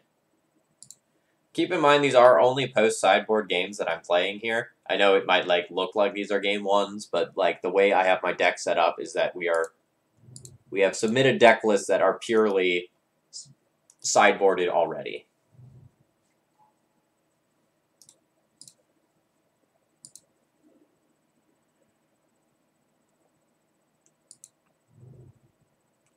So I actually don't think I just want to run the Stoneforge out this turn. I think I want to play another Aether Vial and then leave up my Swords to Plowshares as well in order to just kind of like make the best use of my resources in the long game.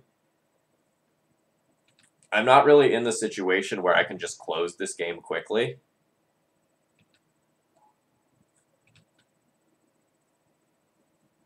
So keeping that in mind, I want to play for the long game.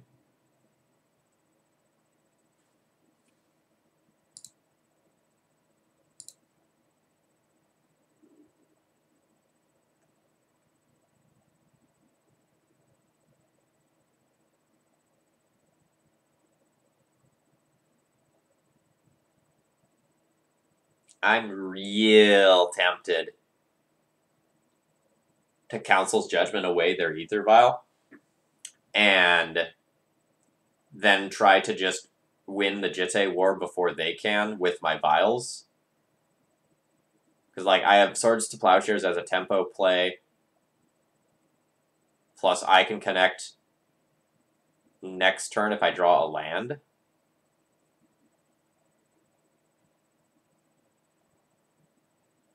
But that's probably something a crazy person would do. So I'm not going to do that. We'll play a Stoneforge Mystic, leave up Swords to Plowshares for their Mother of Runes if they have one.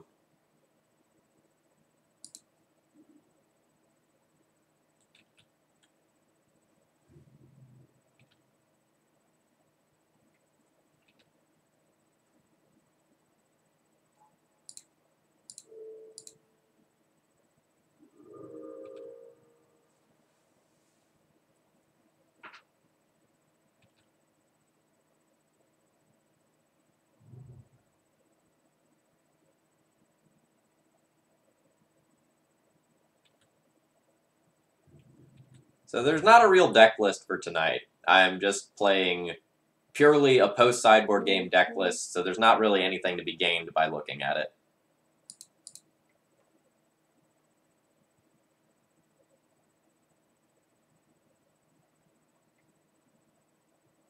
Yeah, that's kind of obligatory. That move needs to be made now. Ooh, a Batter Skull rather than a Jitte.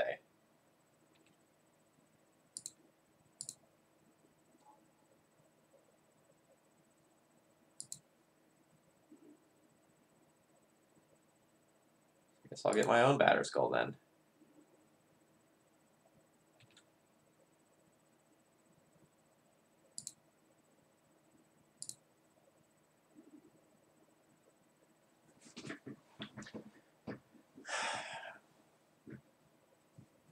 Okay, so I drew my land. So I could go Jitte equip, get 2 Jitte counters.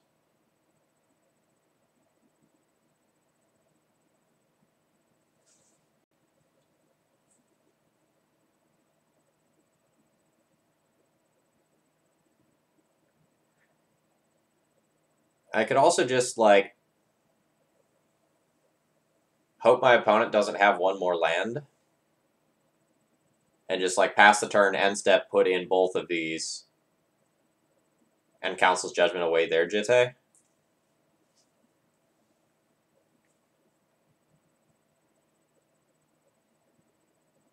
I think I like that better.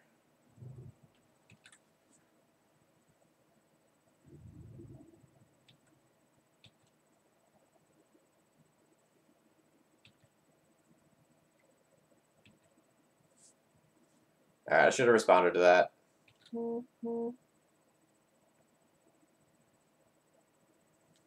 Have a good evening, Potentia.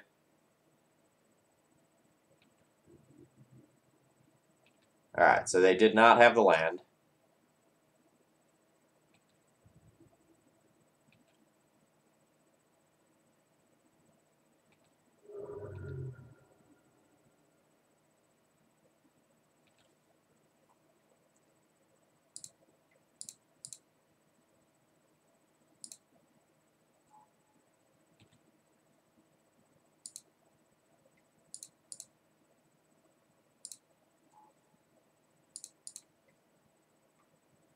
Now I'll bluff a Revoker, see if they do anything. They did not.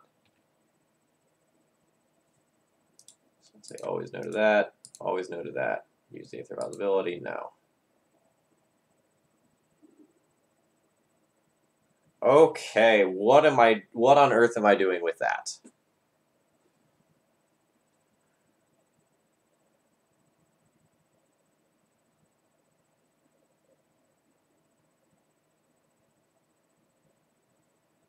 I feel like the answer is nothing immediately. And I go for Equip on Batterskull and base my Recruiter on what happens from there.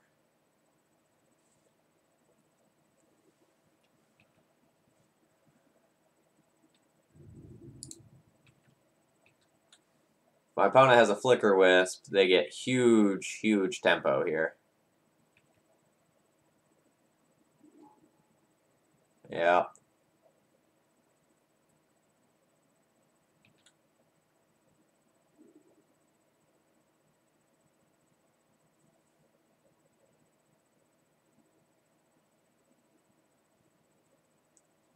Okay, so now I just let them put in their Jitte.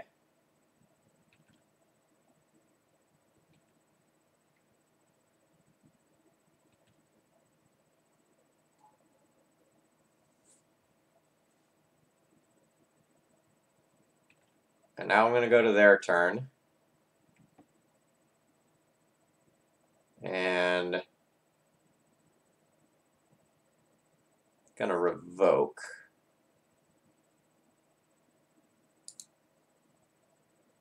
So I'll activate this, hold priority, activate this.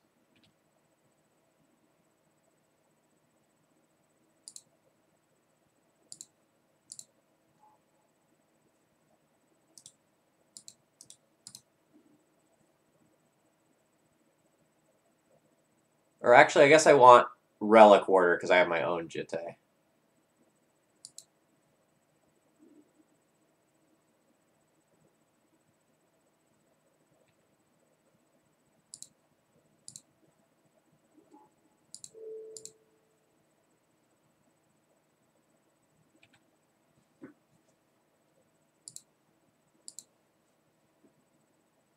Sorry I'm not interacting as much with you tonight, chat. This is very heavy lifting in terms of engagement level.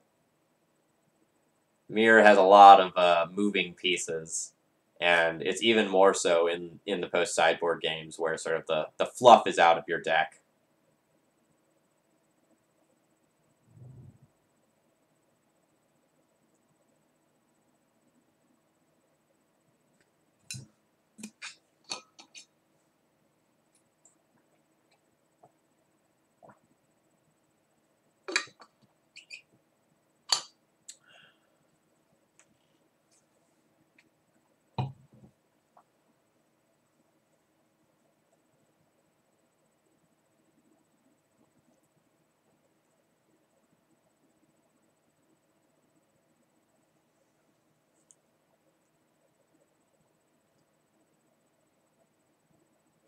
Yeah, Turbojet, the games have been awesome. Like, Piroko knows his stuff, so, like, I didn't just pick some random person up off the street. It was someone who I trusted to do, like, good testing for me. My second Stoneforge body doesn't really matter all that much here, so rather than just take a billion damage, I'm going to go ahead and take the opportunity to chump here. Oh geez, Recruiter for Flicker Wisp is insane.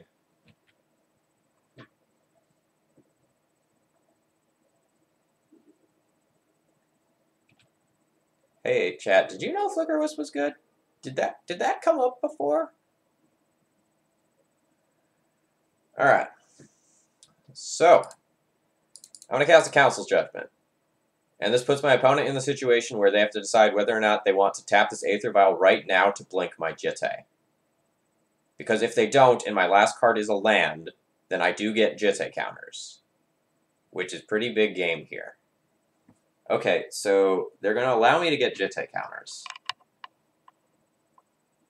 So,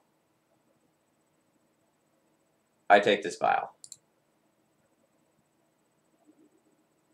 Now I go land, equip Jitte to a creature that I don't care about, which, let's say, is Stoneforge Mystic for right now.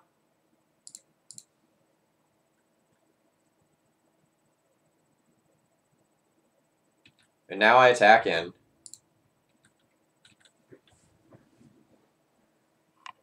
Yeah, sure, my opponent can get this body, but then I get Jitte counters. Using my Jitte counters, I'm immediately going to nug this Flicker Wisp, I think, because I'm pretty much obligated into, like, taking it out. Like, just due to the pressure that's on my life total, I really need to do that.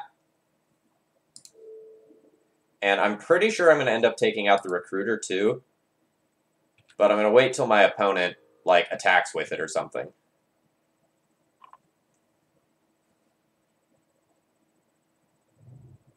So why are we sending this to Jack Jiggins? Do we have to disprove one of his theories again?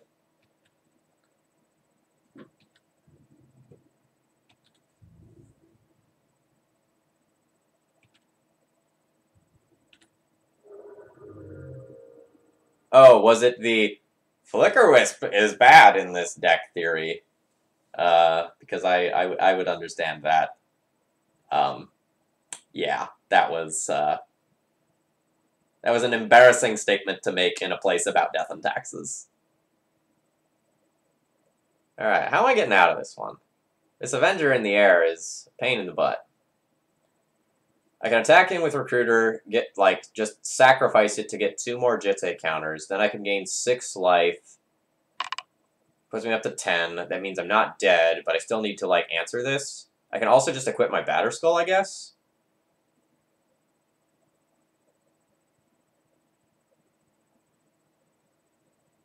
Alright, so what if I equip Batterskull? Okay, what if I equip Oh no, they have a Flicker Wisp left in hand still. Shit. Alright, well this is bad.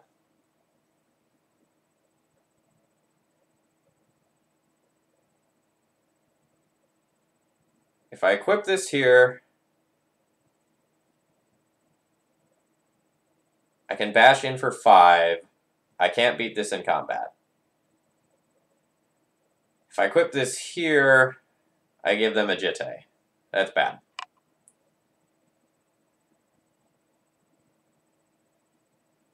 Alright.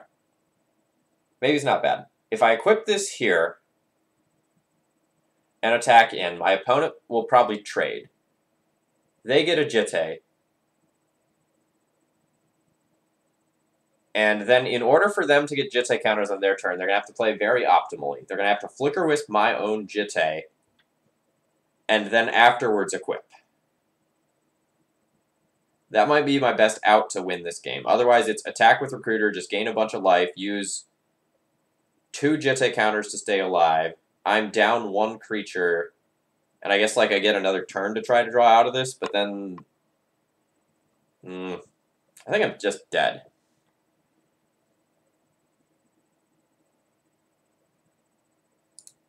So because I think I'm just dead, I'm going to take this risky line that I took.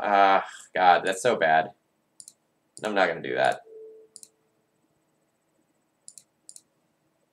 Let's get some more counters.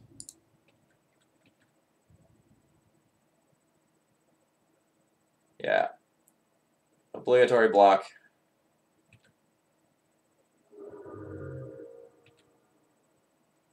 Now, post-combat, I'll move this here.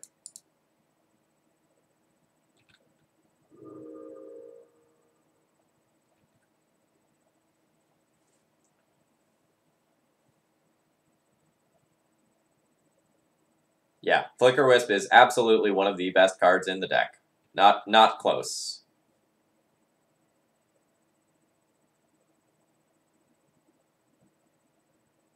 Alright. Yeah, somehow my opponent gets to put that Jitte on Sarah Avenger. Alright, we're done here.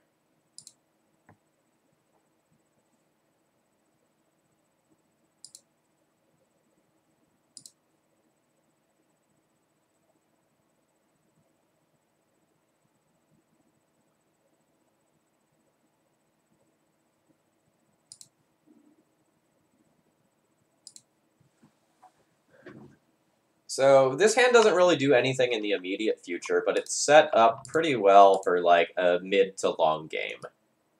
A Phyrexian Revoker on turn 2 from my opponent would be rough.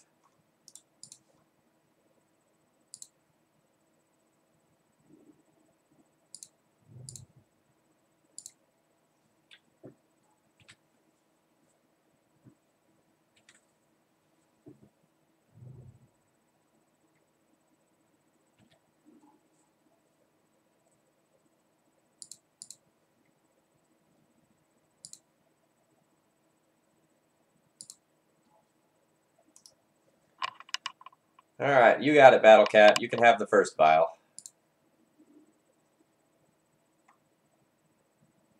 Don't really want to Council Judgment that away. I'm just going to play a beater. We'll save the Flicker Wisp for something important later.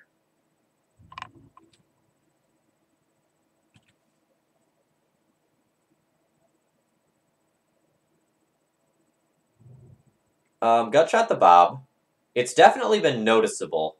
That's for sure. Yeah, so I'm going to let that go. We'll see what my opponent votes for. I'm guessing it's Mom. Yeah.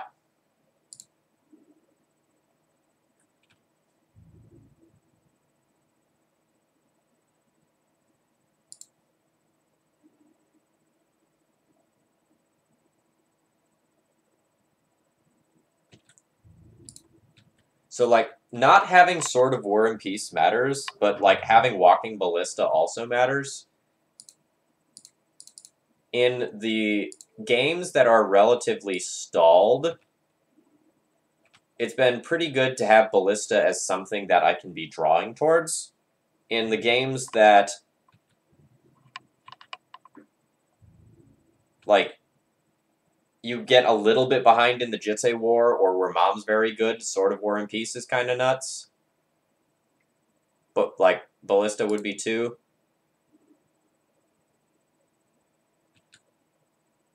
They're kind of... They fill similar roles in very different ways, which is why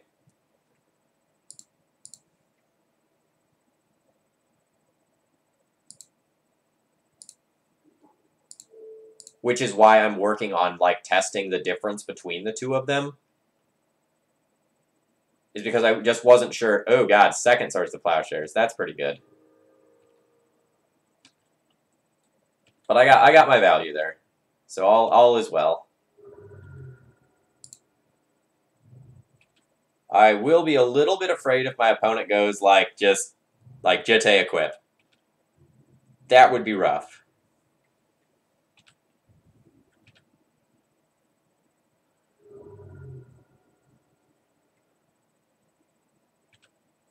Sure. Are you gonna take my vial, or do you have to take one of my wisps? Given how much pressure's on you. Has to take a wisp.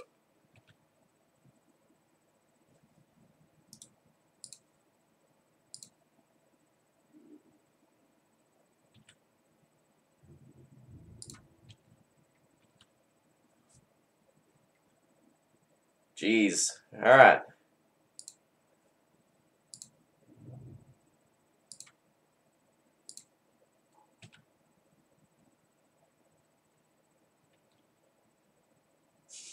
JP Cobb Martin, I try. I'm glad you're enjoying the content. That seems like a risky attack. If I have a Crusader, that's rough. But maybe my opponent's in, like, risky is all I've got territory.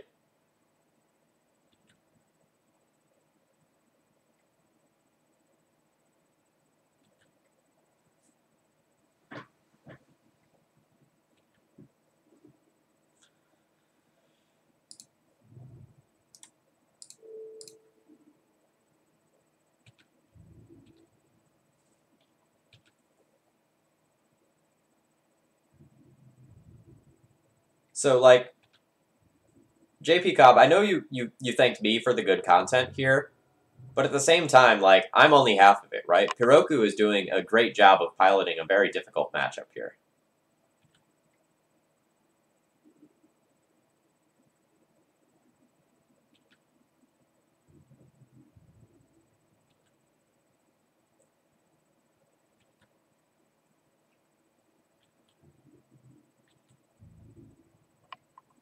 Yeah, the D&T meter is all sorts of weird.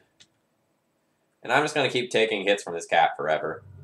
I don't need to expose myself to anything. As soon as I draw, like, any card that matters, I'm just going to feel great about my situation.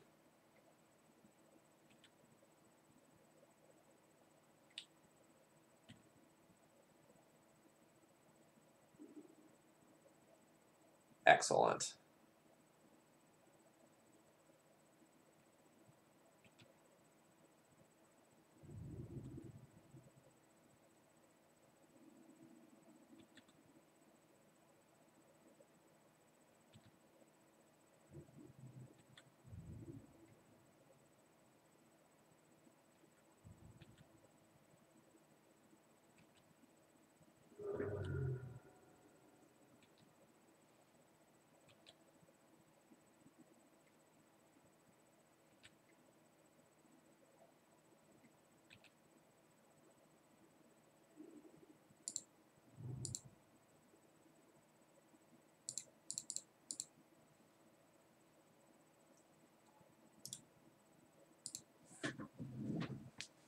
So, one sec.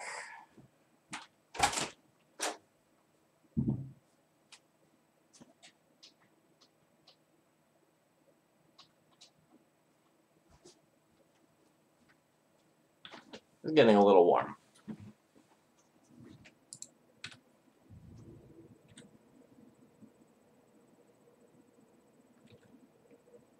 JD, I'm glad to have you here. We're having a fun time here. We're exclusively playing mirrors. Ooh, a Revoker. So that Revoker probably has to go on Gideon. And so accordingly, I'm not gonna blink with Mom, I don't think.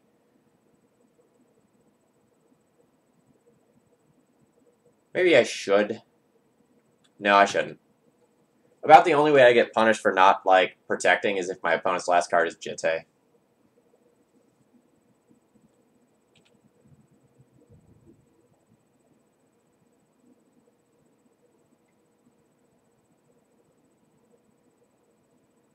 So I'll let them tap down that first one. And then this one. I'll go ahead and Swords to Plowshares that Revoker.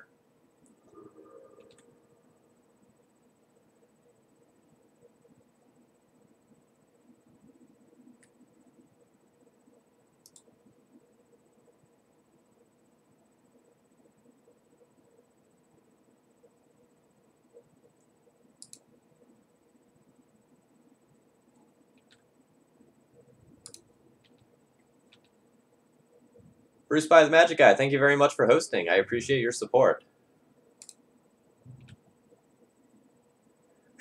Suck it, nerd. I'm top dog now.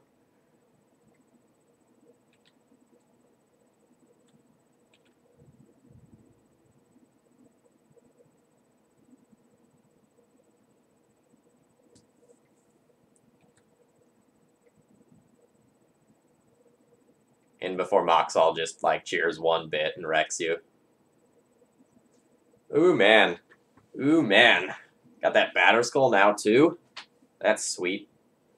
Although, honestly, I should probably just, like, get rid of the Sarah Avenger so the Sarah Avenger can't pressure Gideon. Ever.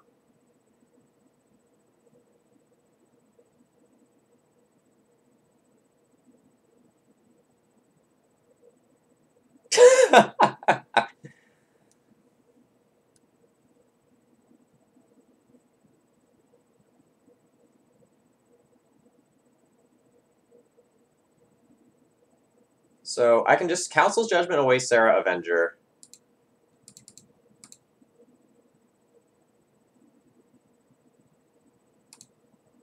Get that out of the way. And this turn I can go ahead and plus my Gideon. Swing in with these 3 idiots. I've got the Mom, so the Gideon's safe. My opponent doesn't have a Caracas.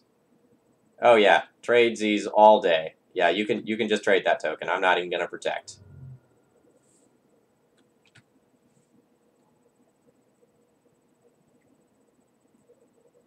Alright, well. I have this Mom still.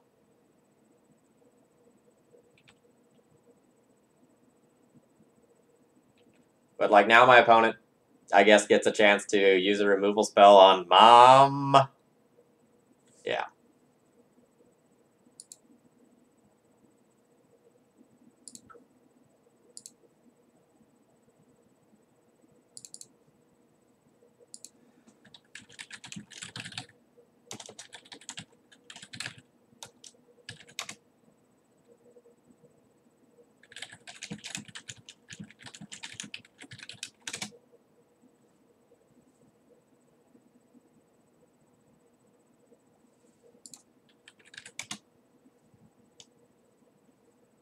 Okay, folks, I'm gonna take about a 2-minute break here. I'm gonna get something to drink. I'm just gonna kind of refresh myself and use the restroom.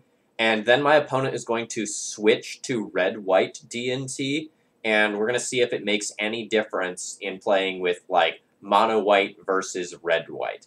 So I'm gonna give my opponent just a second to get their deck list together, and I'm gonna use the restroom. I will be right back.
Alright, I'm back, everyone. Hello, my name's Phil Gallagher, and I run Thraben University. Tonight we are playing post-sideboard games with D&T in the mirror to see how Walking Ballista influences decisions, and to kind of get a feel for whether or not Walking Ballista is better than Sword of War and Peace. Thank you to everyone who was cheering bits for me while I ran to the restroom. I appreciate your support.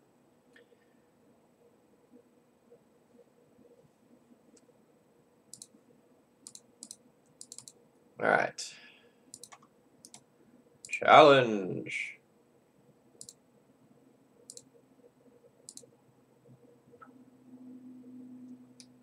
I'm not a huge fan of Mishra's Factory in this deck, Mr. Pink. Like, it's a fine flex slot and everything, but there are very few matchups where the Mishra's Factory is just insane.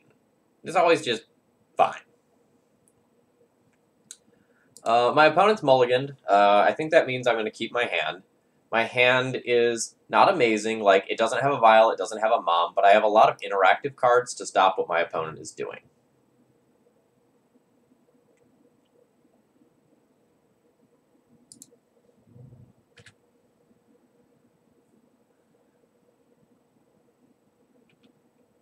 Yeah, so Mishra's Factory is best against Miracles because it's sort of an additional threat that will probably live through a Terminus at least the first time. And it's also good against Combo. Like, it just can help you, like, close the game out one turn sooner in many cases.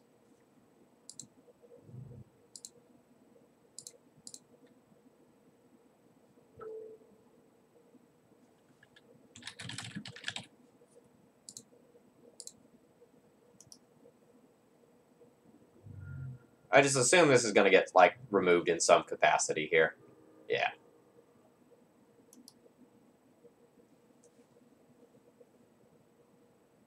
Gotcha up the Bob. Thank you very much for those bits. So now my opponent is ahead in both the Equipment War and sort of like the Virtual Mana War due to that Ether Vial.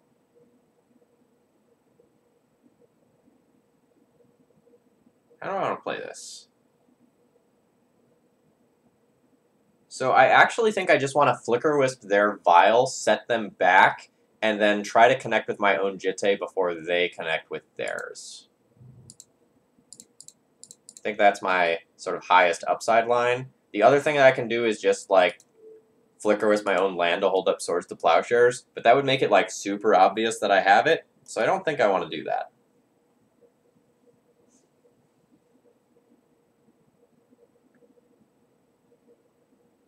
Alright, go shot the Bob. I'll probably stream for another couple of matches. I'll probably wrap up around 10-ish. And then the videos will be up on YouTube half an hour to an hour later.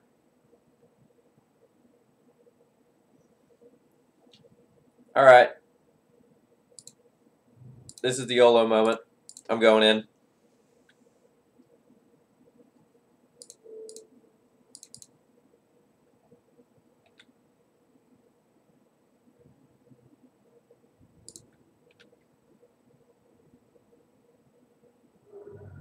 Ooh, man. I have Jitte counters.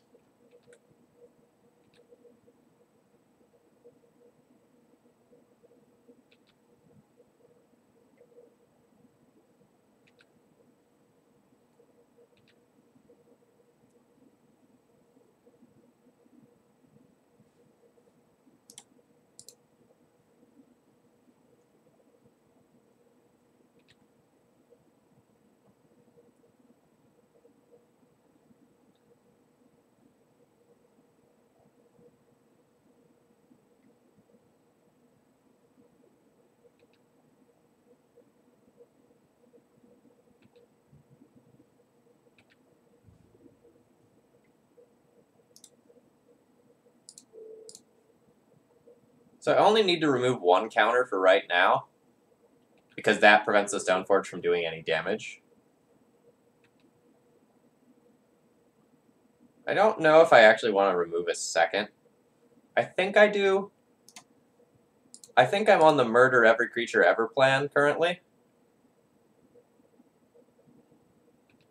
And since I have like a ballista and swords as backup, I think I'm in incredible shape.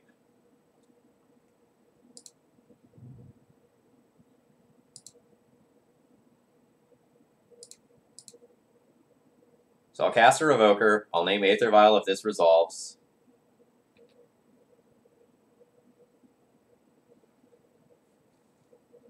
Ooh, another Stoneforge. That's a Batterskull. That's irrelevant right now. Still gonna name Aether Vial.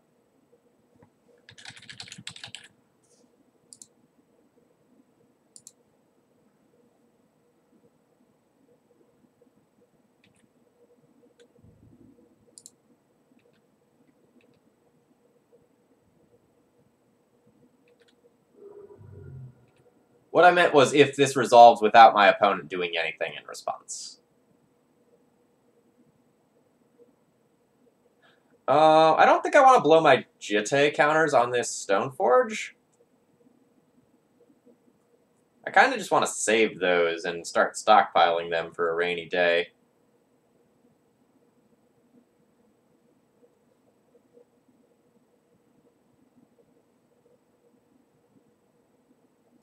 So I think I'm just going to actually just Swords to Plowshares this in order to use my mana, and then pass the turn porting my opponent.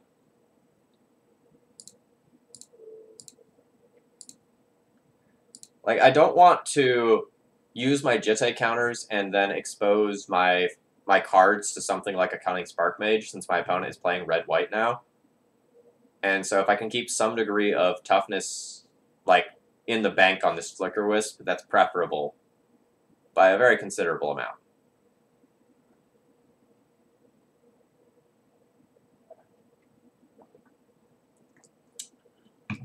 Yeah, see, that's the sort of thing I was scared of.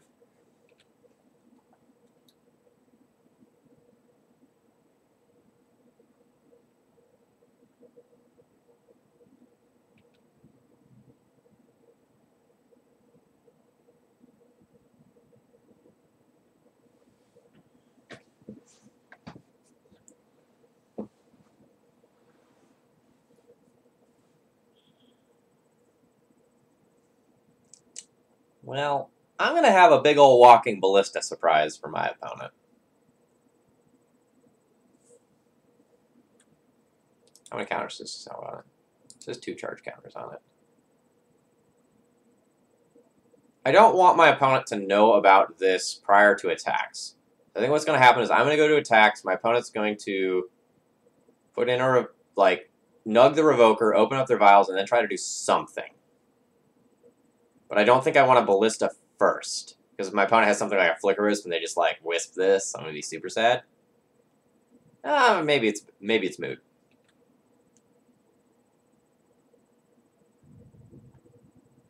So because I think this Revoker is dead, I'm going to go ahead and just attack with it.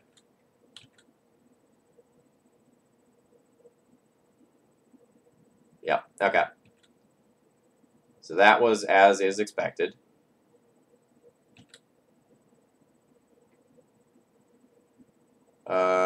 No responses to that.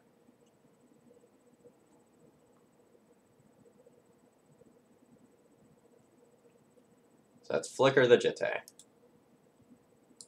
So here I'll nug your Wisp. And I'll pump my guy, and then I'm out of counters.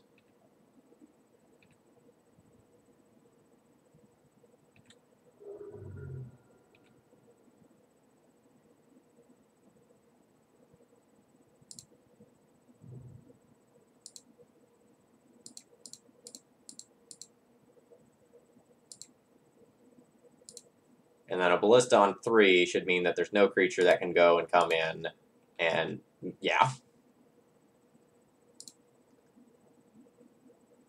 Hey Phil, you may have answered this in the past. An opponent Flicker normally is cast. A Jitte can be used to kill the Flicker as it resolves, and then the Flicker dies and it can flick the Jitte after. The question is, does the same thing work for Phyrexian Revoker? If not, why?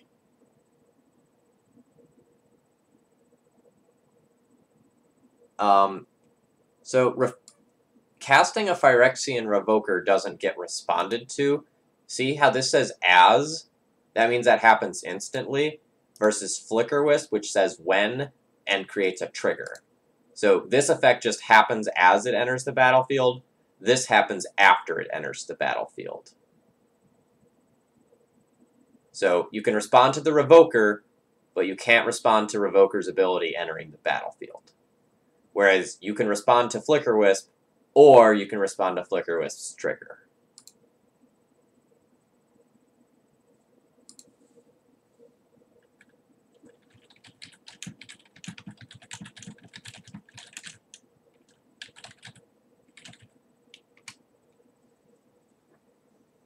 This sounds pretty good.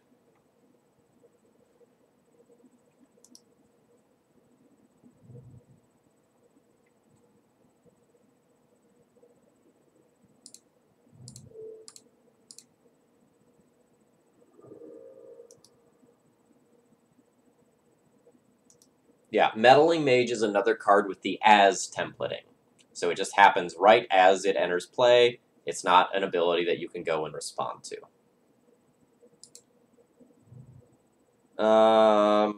To use my mana efficiently, I'm just going to Stoneforge for Jitte this turn.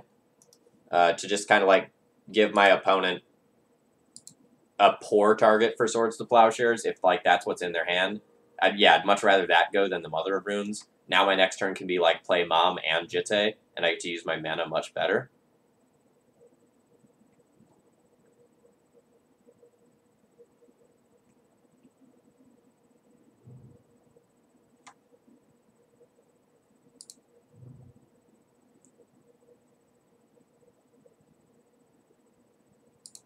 Alright. Let's operate under the assumption that my opponent does not have the card Umezawa's Jitte in their hand. If my opponent does not have the card Umezawa's Jitte plus a 4th land, this double Mom situation is going to be pretty sweet.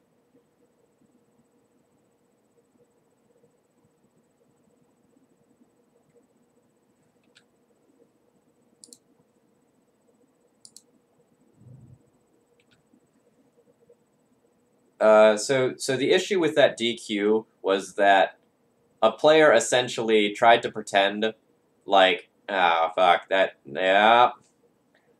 they didn't know how Aether Vial and Meddling Mage worked when they clearly did, and that led to a DQ.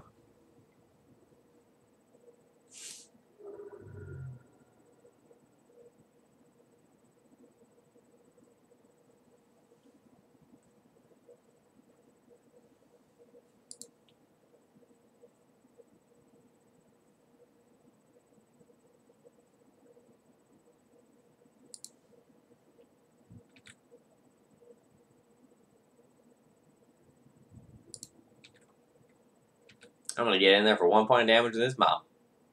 Oh, I'm not going to get there for 1 point of damage with that Mom.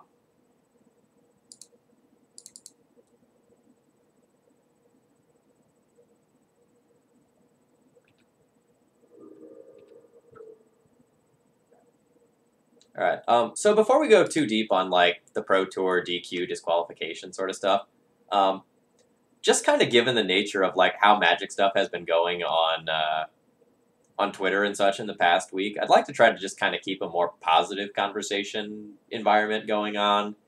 So if we could just kind of shy away from getting into, like, DQ, cheating, general scummery and stuff of that nature, I would just appreciate it. Let's try to talk about some sweet legacy things, rather than just get kind of down on some people making some poor choices.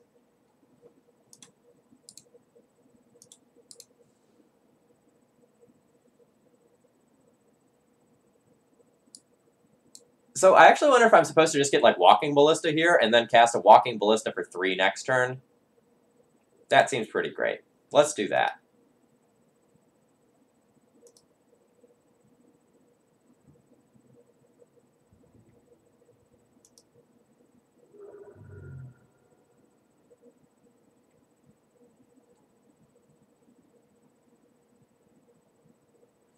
So now my opponent probably has to, like, go get a Revoker for Ballista. That seems neat. Ooh, Direfleet Daredevil. Direfleet Daredevil would get their Swords to Plowshares back. Ooh, okay, which is better, Ballista or Sword? If I go Sword, it's just a chump block, so I go Ballista.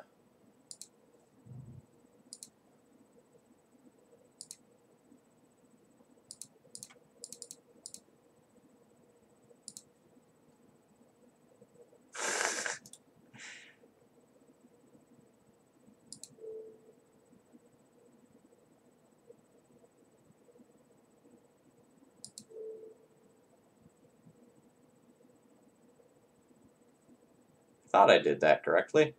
I did.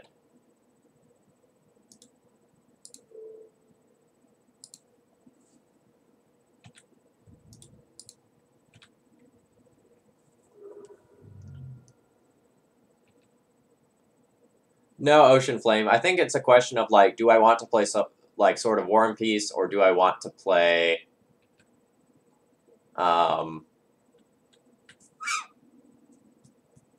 Walking Ballista?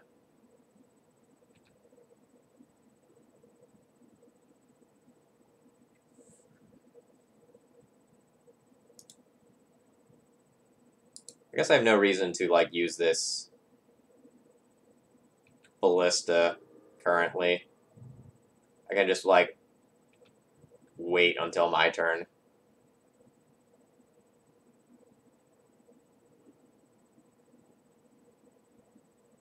Alright.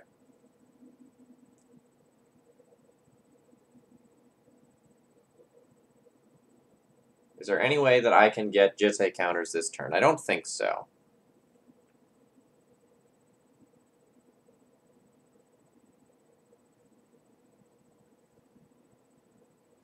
So I can Swords to Plowshares Direfleet Daredevil with 1 mana. And then I can use 4 mana to try to pump Walking Ballista. In response to that, my opponent will probably remove a Jitte counter to get it. Alright, so what else do I do? I can just, like, play Sword of Fire and Ice and equip, but then the Jitte just fizzles that. If I had 1 more land, I could play equip, play equip. This is, like, surprisingly awkward. Huh.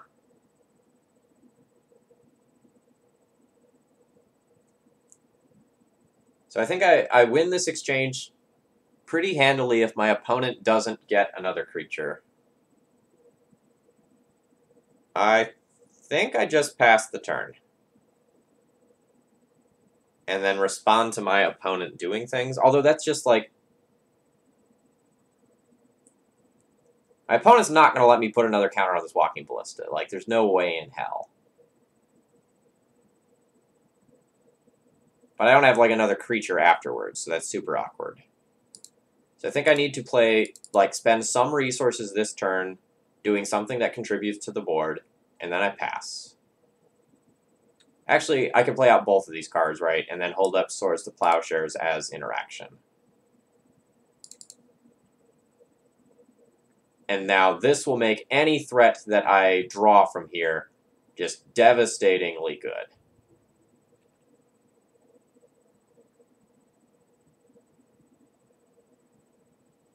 My opponent says, protection from my cool thing? Rude. Alright, so my opponent nugs this. So now I sort of, like, get a freebie out of this, right? I just get that Daredevil. And now my opponent takes the Recruiter. I'm a little bit confused as to why they're doing this at this portion of the turn, because all of this stuff can be done on their turn with absolutely no changes to interaction from my side, but they could do it with more information. Like, they'd have 1 more card in hand. Fuck. So in response to this trigger, I'm 100% nugging this P and K with Swords to Plowshares, I think. Because they have Caracas, so if I don't do it now, I'm just Mega Boned.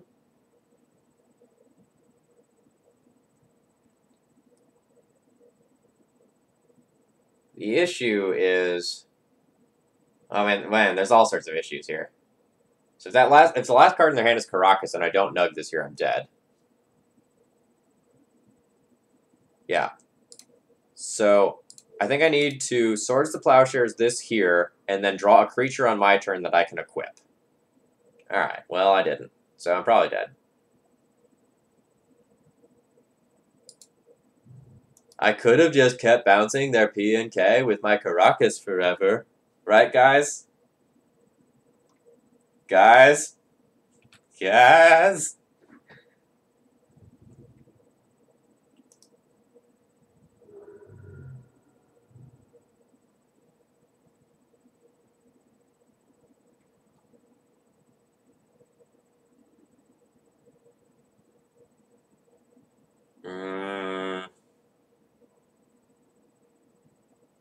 Yeah, I don't even think I used this yet. I think I try to, like, set up something else with this.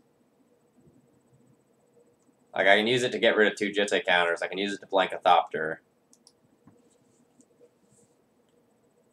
But I think currently, I'm not doing a ton with this. Alright. We're pretty dead. I'm going to take one more draw step. Like, if I draw a removal spell of some nature this turn, like, I could still really be in it. But this is my last chance to do, like, anything. This is acceptable.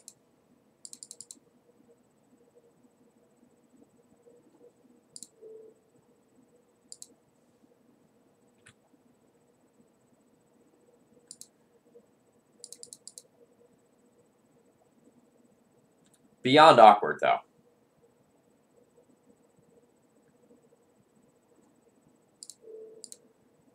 Alright, so I paid 6 mana to kill 2 tokens.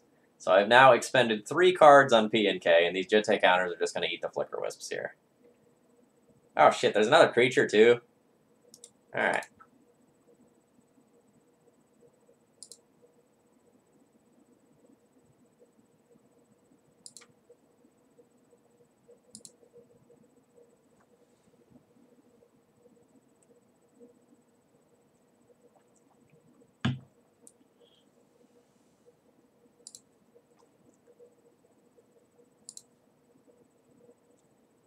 This hand's fine. Like, I have multiple moms, so, like, the first one is, you know, effectively a free roll. If my opponent leads on Vile, I have a Pithing Needle to stop them.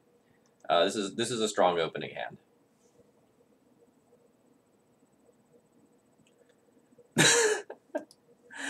I don't know exactly what this means, but Piroku says, "You can't hear me, but I'm making helicopter noises in my room."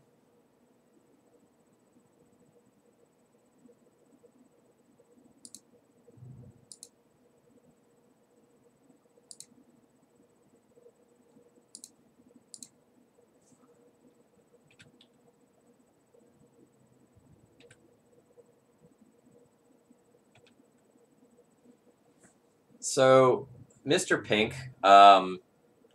Cataclysm's not really good in the mirror, in my opinion. That's not a card that I would board in for the mirror if I was playing it. It's more for things like Grixis Control and Miracles. So Lomer Boy, Manrique Gusari is very good in the mirror, but it's basically unplayable everywhere else. So it's not really the sort of sideboard card that you want to be playing. You want your sideboard cards to have decent application elsewhere as well.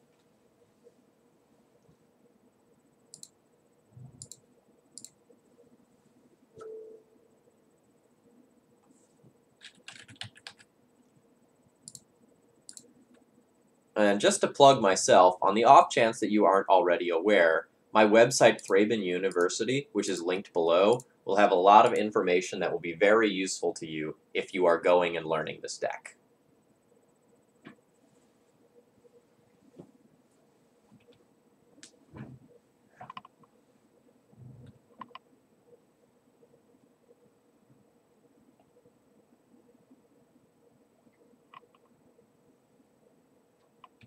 Alright. There go my moms, probably.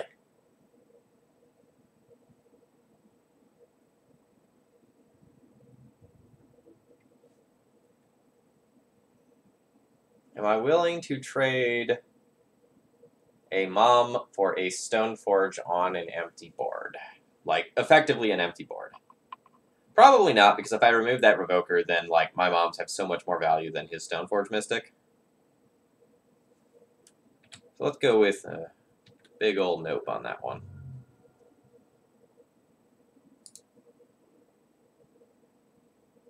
That's... Chat, this hand was really insane.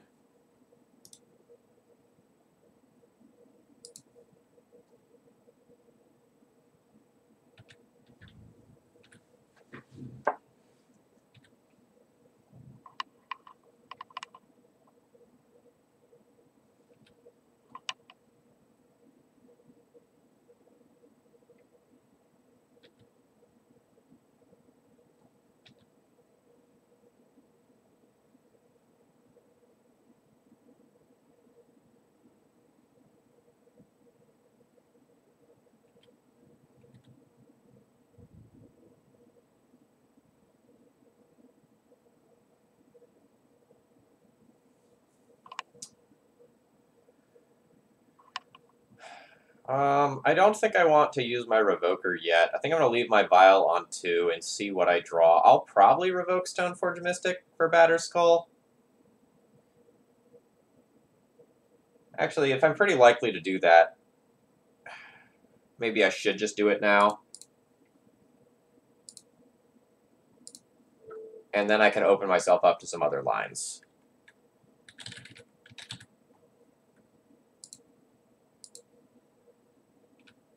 So, for example, by doing this, if I draw my own Stoneforge, I can go, like, Violent Stoneforge, get Jitte equipped, Jitte! Ah, well, okay, maybe not Jitte, that was a bad word to choose.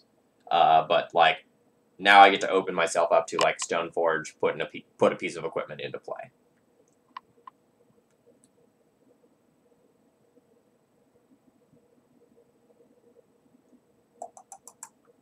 Alright, how aggressive am I getting this turn? I can plus Gideon, whack in with Gideon, or I can just continue to poop Knight allies. If I plus Gideon this turn and attack with it, then on the following turn I can minus Gideon and just kind of like increase the average size of my creatures relative to their board. And that can mean that like pushing the aggro plan to close out this game quickly before my opponent can use their resources becomes quite good.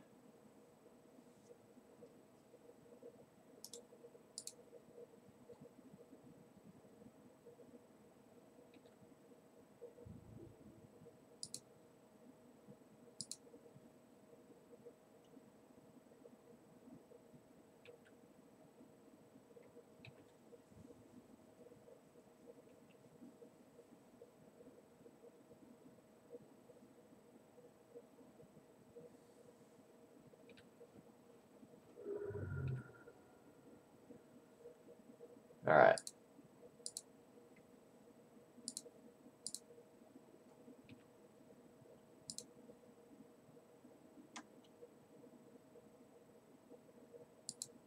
So this is a situation where if I had a Sword of War and Peace, it would be the Nutter Butters. But Sword of Fire and Ice is still pretty good.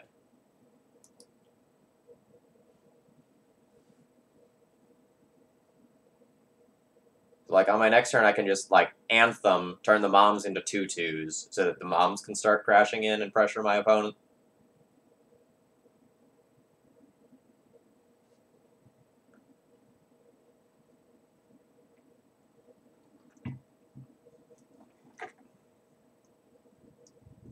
Oh, that was Flicker was just Flicker a land? Feels bad. Now I'll take this up. Drawing a Wisp would be nuts. Okay, how do I do this turn most optimally? I'm gonna minus, and I'm just gonna, like, try to crash in with a bunch of idiots. I'm pretty confident about that portion. And I'm gonna equip Sword of Fire and Ice to something.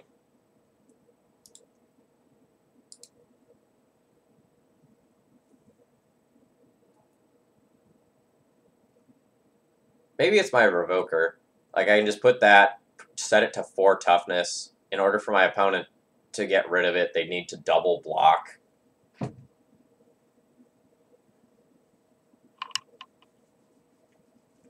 Maybe like one of the ways I lose this game is my opponent getting there with Batter Skull. So maybe I still like leave this back. Okay, so what's the Batter Skull math? If my opponent puts like Wisp Stoneforge on this, then they take 3, 4, 5, 6, 7, 8, 9. That puts them to 7. They can then put in a Batter Skull. No, I'm too afraid of that. So I'm not willing to attack with this. So I'm going to put the sword on my Knight ally, because then the Wisp can't trade with it. And this is just Abyss for sure.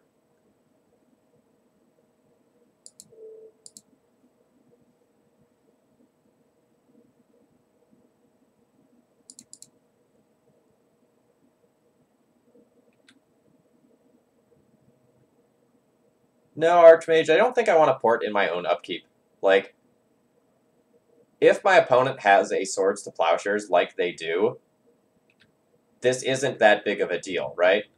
I still go and I press this advantage on the ground. I crash in for a ton of damage.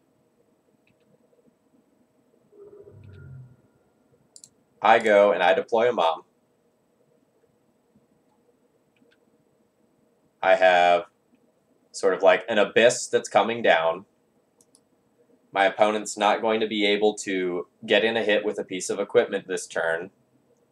If they have to attack with this Flicker Wisp to get rid of my Gideon, that's 1 less blocker. So I think even if they have the swords, I'm not all that afraid.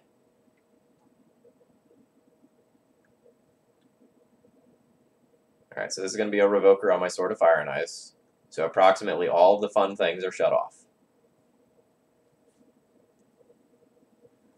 Alright, at this point we can say always no to that.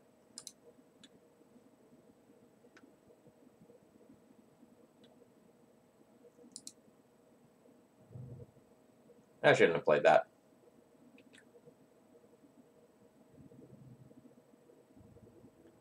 Alright, so these, this, all come crashing in.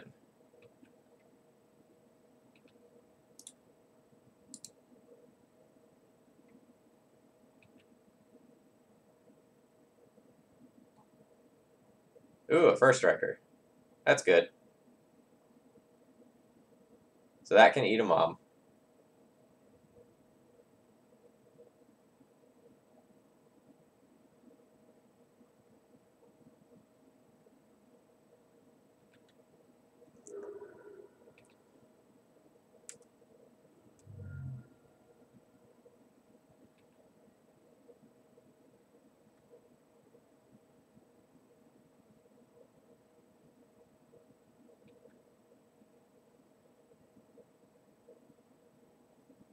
Oh, shoot.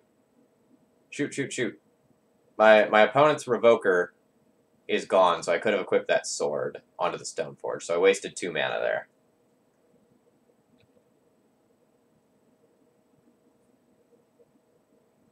Wait.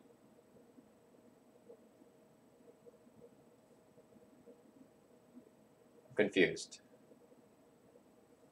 Oh, no, I'm not. Okay, it's fine. Sorry, I was looking at the graveyard, and I glanced at my opponent's graveyard, not my own graveyard, for Dire Fleet Daredevil purposes. I thought that was going to be a lot worse.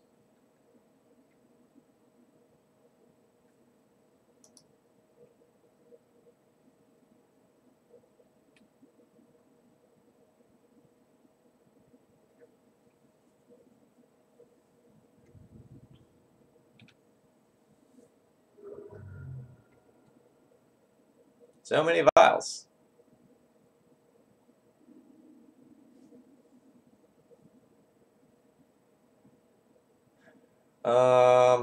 Okay. So I think I'll put this here.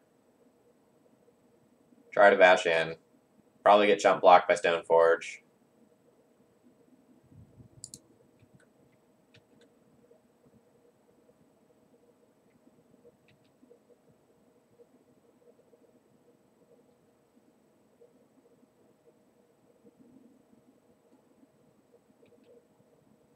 Ooh, a recruiter.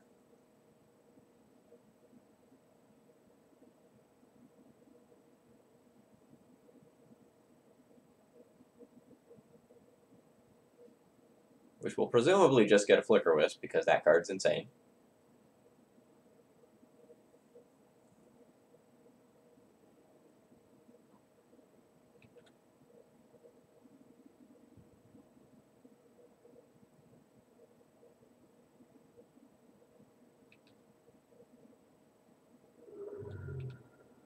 Alright, so now I'll just port my opponent so they can't hard cast their Flicker Wisp unless they draw another land.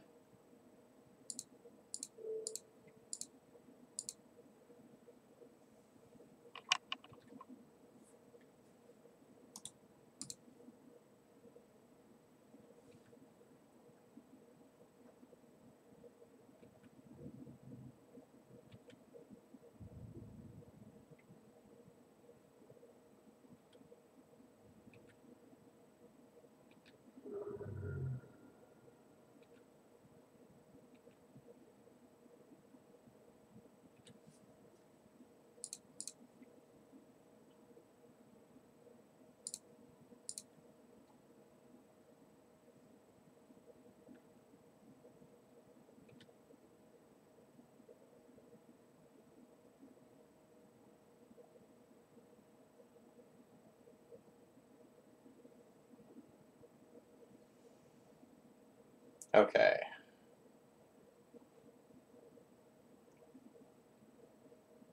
So my stuff's getting jump blocked. Can I move the sword somewhere and do something more efficient? What probably happens is whatever has the sword gets blocked by Recruiter, and then it gets Flicker Wisped. If I move the sword to my Revoker and attack in,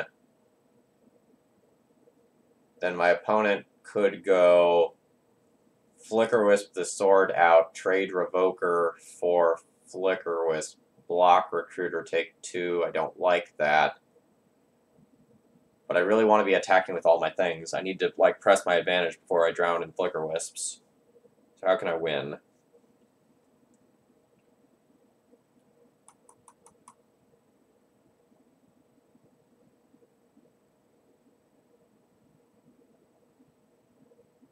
Actually, maybe it's just, like, attack with these two as is. Because even if my opponent does the block thing, it still deals.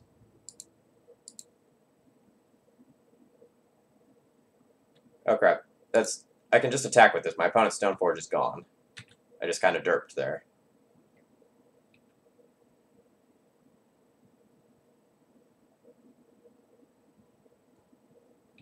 Oh god, another Recruiter?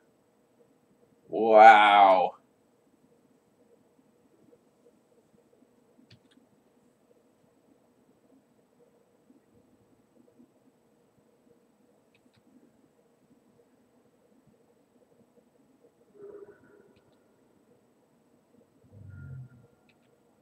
Alright, so I'm not valuing casting this Vial.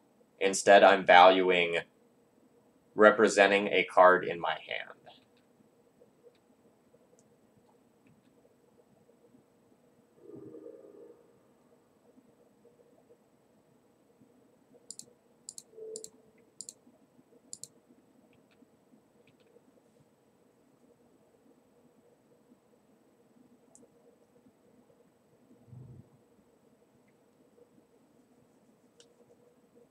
Alright, so my opponent has a Flicker Wisp, which means the world is their oyster.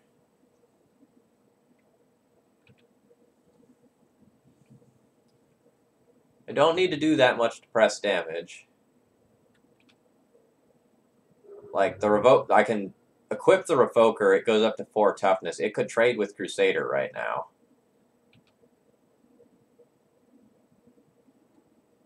What is this Wisp doing? 1 Wispy Boy reset. Alright, so Wisp for, I guess, blink out my sword. Blink out my Crusader. Sure. Draw is not stellar. So I can move this sword to Revoker, swing in for 4, but then it just trades. So I don't want to do that. The way I am probably eventually getting through, though, involves Revoker, so I'm going to preemptively move the equipment over there.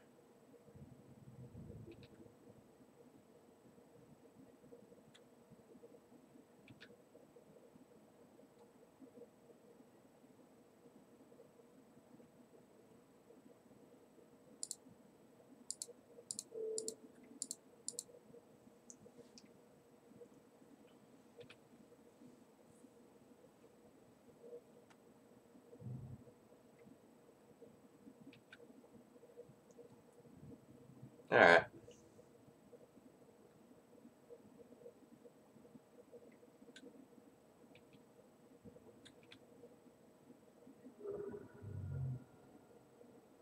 Not really sure why my opponent didn't go for the equip there. Oh god, they took that vial up to 4, so they have P and K. So that just probably means I'm dead.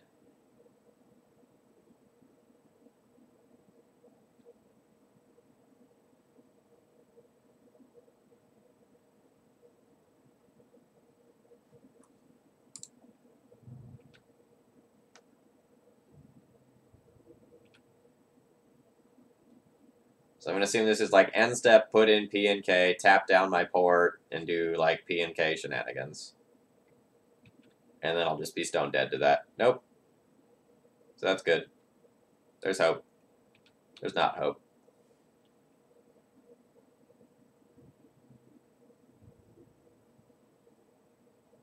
What's going on with the Jitte? I do not get it. Legit do not understand why that is not connecting. Oh, I'm just dead. Okay. Oh god, was there a pithing needle sitting there? Okay. Well, that explains that. Ugh.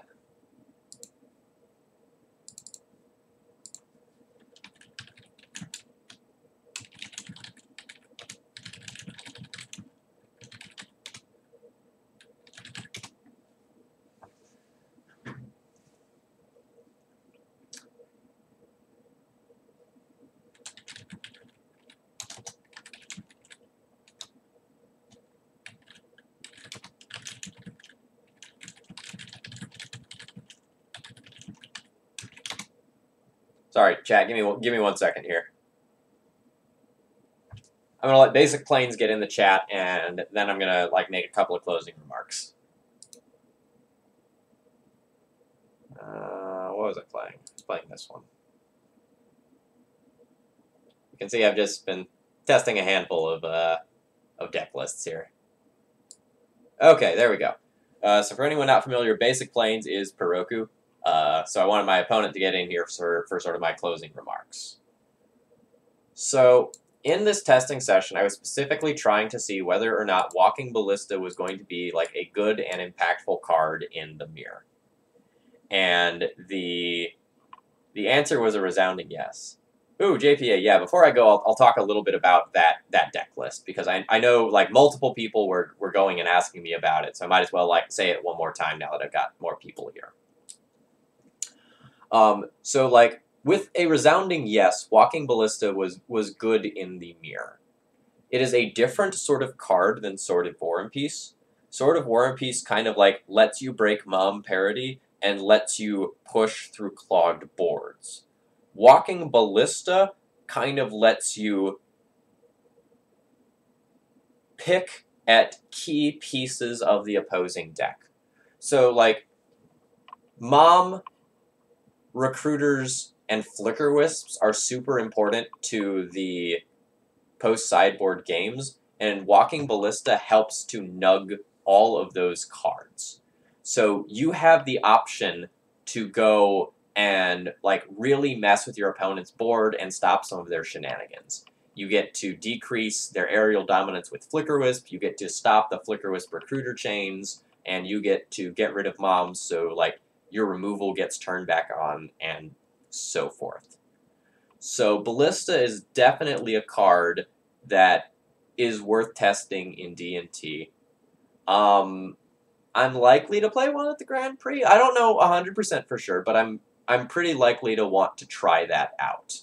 I was very happy with how it performed tonight. I'm not, like, 100% sure as a whole in all of the metagame that like it's going to be a better card than Sword of War and Peace, because like Sword of War and Peace is really insane in a lot of matchups, especially Miracles. But Ballista will have utility elsewhere in small creature matchups, and it'll do things like pick off random Baleful Strix and such in the Grixis control matchup. And as a whole, it's probably worth including. So I'm going to go ahead and continue to test this card from here on out. So like the next deck list I try, it'll probably be in the sideboard again. I had taken it out, and I wanted to give it like one more evening, and after just like exclusively playing the mirror for a couple hours, you know, Ballista was pretty clearly hot. All right, so let's say a couple of things about my Legacy Premier League list. Where's that one? This one. So some people were asking me about this. So, okay, so let me address a couple of chat comments. So, yes, when you have Ballista as a mana sink, you're not really porting anymore, right? Like, if that Ballista's on the battlefield and you can pay, like, 4 mana to add a counter, you probably just do so. It does very much feel like just Jitte counters on legs, functionally speaking. You know, it's a little bit different since it's tied to a creature, and, like, Swords of Plowshares and Flicker Wisp can interact favorably with it. But it's very much the same feel. Yeah, so what JPA is saying here is, like, in a lot of the situations where I drew that Walking Ballista, Sword of War and Peace would have done similar things. Not the exact same thing, but similar things. And so, like, the functionality of the cards are similar, even though they're very different effects. So Sword of War and Peace is awesome against Miracles. It has utility elsewhere in, like, the Burn matchup. It makes your Stoneforges a little better against a lot of combo decks. Whereas the Walking Ballista is a little more narrow than Sword of War and Peace is. But it would come in many of the same matchups anyway. I have some people telling me that, like, in the late game versus Miracles, they just, like, cast a Ballista for 4. And then it's a threat that if it's answered, they just laser to the face for a bunch of damage. So I can kind of see that. Alright, so now moving on and talking about my Legacy Premier League deck list. A lot of people asked about it. So what I was expecting was to play against the mirror quite a bit if I kept going on in the tournament. Like, you know, I was pretty sure that Vincent would go and play D&T given, like, his poor performance with, like, the Pack Rat Stompy deck that he was trying out in his first round. You know, I figured it was somewhat likely that, like, Malamujo or Bonda might have, like, tried it as well, and, like, Menguchi plays D&T quite a bit. So I wanted to play a deck that was heavily skewed to beat Death and Taxes, but I also wanted to be able to beat Grixis decks. Because, like, I thought BBD was either going to play Miracles or Grixis Control, with him, like, more likely than not being on Grixis Control, given how well he's been doing with it recently. And I wanted to have, like, some minimal hedging against just getting played against something weird. Because, like, we have players like Caleb in the league, and, like, who knows what sort of weirdness he's going to bring to the table. So I wanted to be able to close out games quickly. So this kind of brings me overall to my decisions. To hedge against the mirror, I'm playing the obviously unplayable otherwise Tower of the Magistrate, and I put Sword of War and Peace in the main deck. To sort of, like, go with my plan of, like, being able to kill anything dead if it's weird, I have Mirran Crusaders plus 3 pieces of equipment. And by that I mean, like, equipment that just can easily go on it, not Batterskull. That got moved to the board, because, like, Sword of War and Peace is just going to be better in the mirror. And then to sort of further hedge against the mirror, or, like, maybe against, like, an Elves deck, if I saw one, I kind of wanted to have one more flyer. I wasn't comfortable with just, like, the 4 Wisps, and so I figured Sarah Avenger. Moving on to the sideboard, I expected no one to play an unfair graveyard-based deck. So I just played 3 Rest in Peace since they're good against the fair decks like Rug Delver, which was another deck that I thought, like, Malamujo might play. And again, like, the Avengers and Crusaders that I put here would be pretty good against that, although I would be losing some points there by having the Batterskull in the sideboard. And then to kind of round things out, I put in sort of like a broad hate package of creatures that could be tutored up by my extra Recruiter of the Guard. So don't play this deck list. This deck list is bad. This was a deck list designed, specifically to play against a handful of players. This was a very metagamed list. All right, folks, that's all I have for you tonight. But before you go, I have a pending donation. I have someone who went and emailed me and said that they wanted me to play this deck list sometime soon.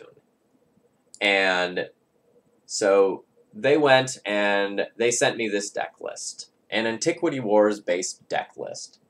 So pending their donation going through, this is what I will be playing on Saturday morning. If the donation doesn't go through by then, I'll probably just play some more D&T and I'll return these cards, and I'll just wait until their donation goes through properly. But this is something fun that's on the horizon. I'm looking forward to this. Okay, JPA had one more question. Why an extra basic over the 4th port? So it's not actually a basic over the 4th port. Let me explain what I did. So I replaced a port with the tower. So it's actually tower over 4th port. And that's just so that I have the same number of colorless producing lands. So if you look at my mana count in like my white symbols, this deck list with like the triple Mirran Crusader, quadruple Flicker Wisp, Prelate, like Judgment, Gideon, and there's one more double white. What was it? Relic Warder. I had a ton of double white, so I did not want to play one extra colorless land. So, hence the decision that was made there. Do I have any thoughts to share on how much 3 Karakas matters? You need to be playing 2 or 3 Karakas. I've been testing some 2 Karakas deck lists because I think Black-Red Reanimator is a little bit on the decline right now, so I'm trying out 2. Remember, Tower of the Magistrate gives you protection from Walking Ballista. Sure does. Sure does. I think that's a good note to end it on tonight, folks. My name is Phil Gallagher. I run ThrabenU University. If you enjoyed this content tonight and you want to see more awesome Legacy content, please follow my channel. And if you really want to do something to support me, consider doing a donation deck list or subscribing to my channel. All those little bits, all those little dollars, they add up and they keep me producing great Legacy content. I've got some more surprises on the horizon for you next month, but that's a conversation for a different day. Cheers, folks, and have a good evening.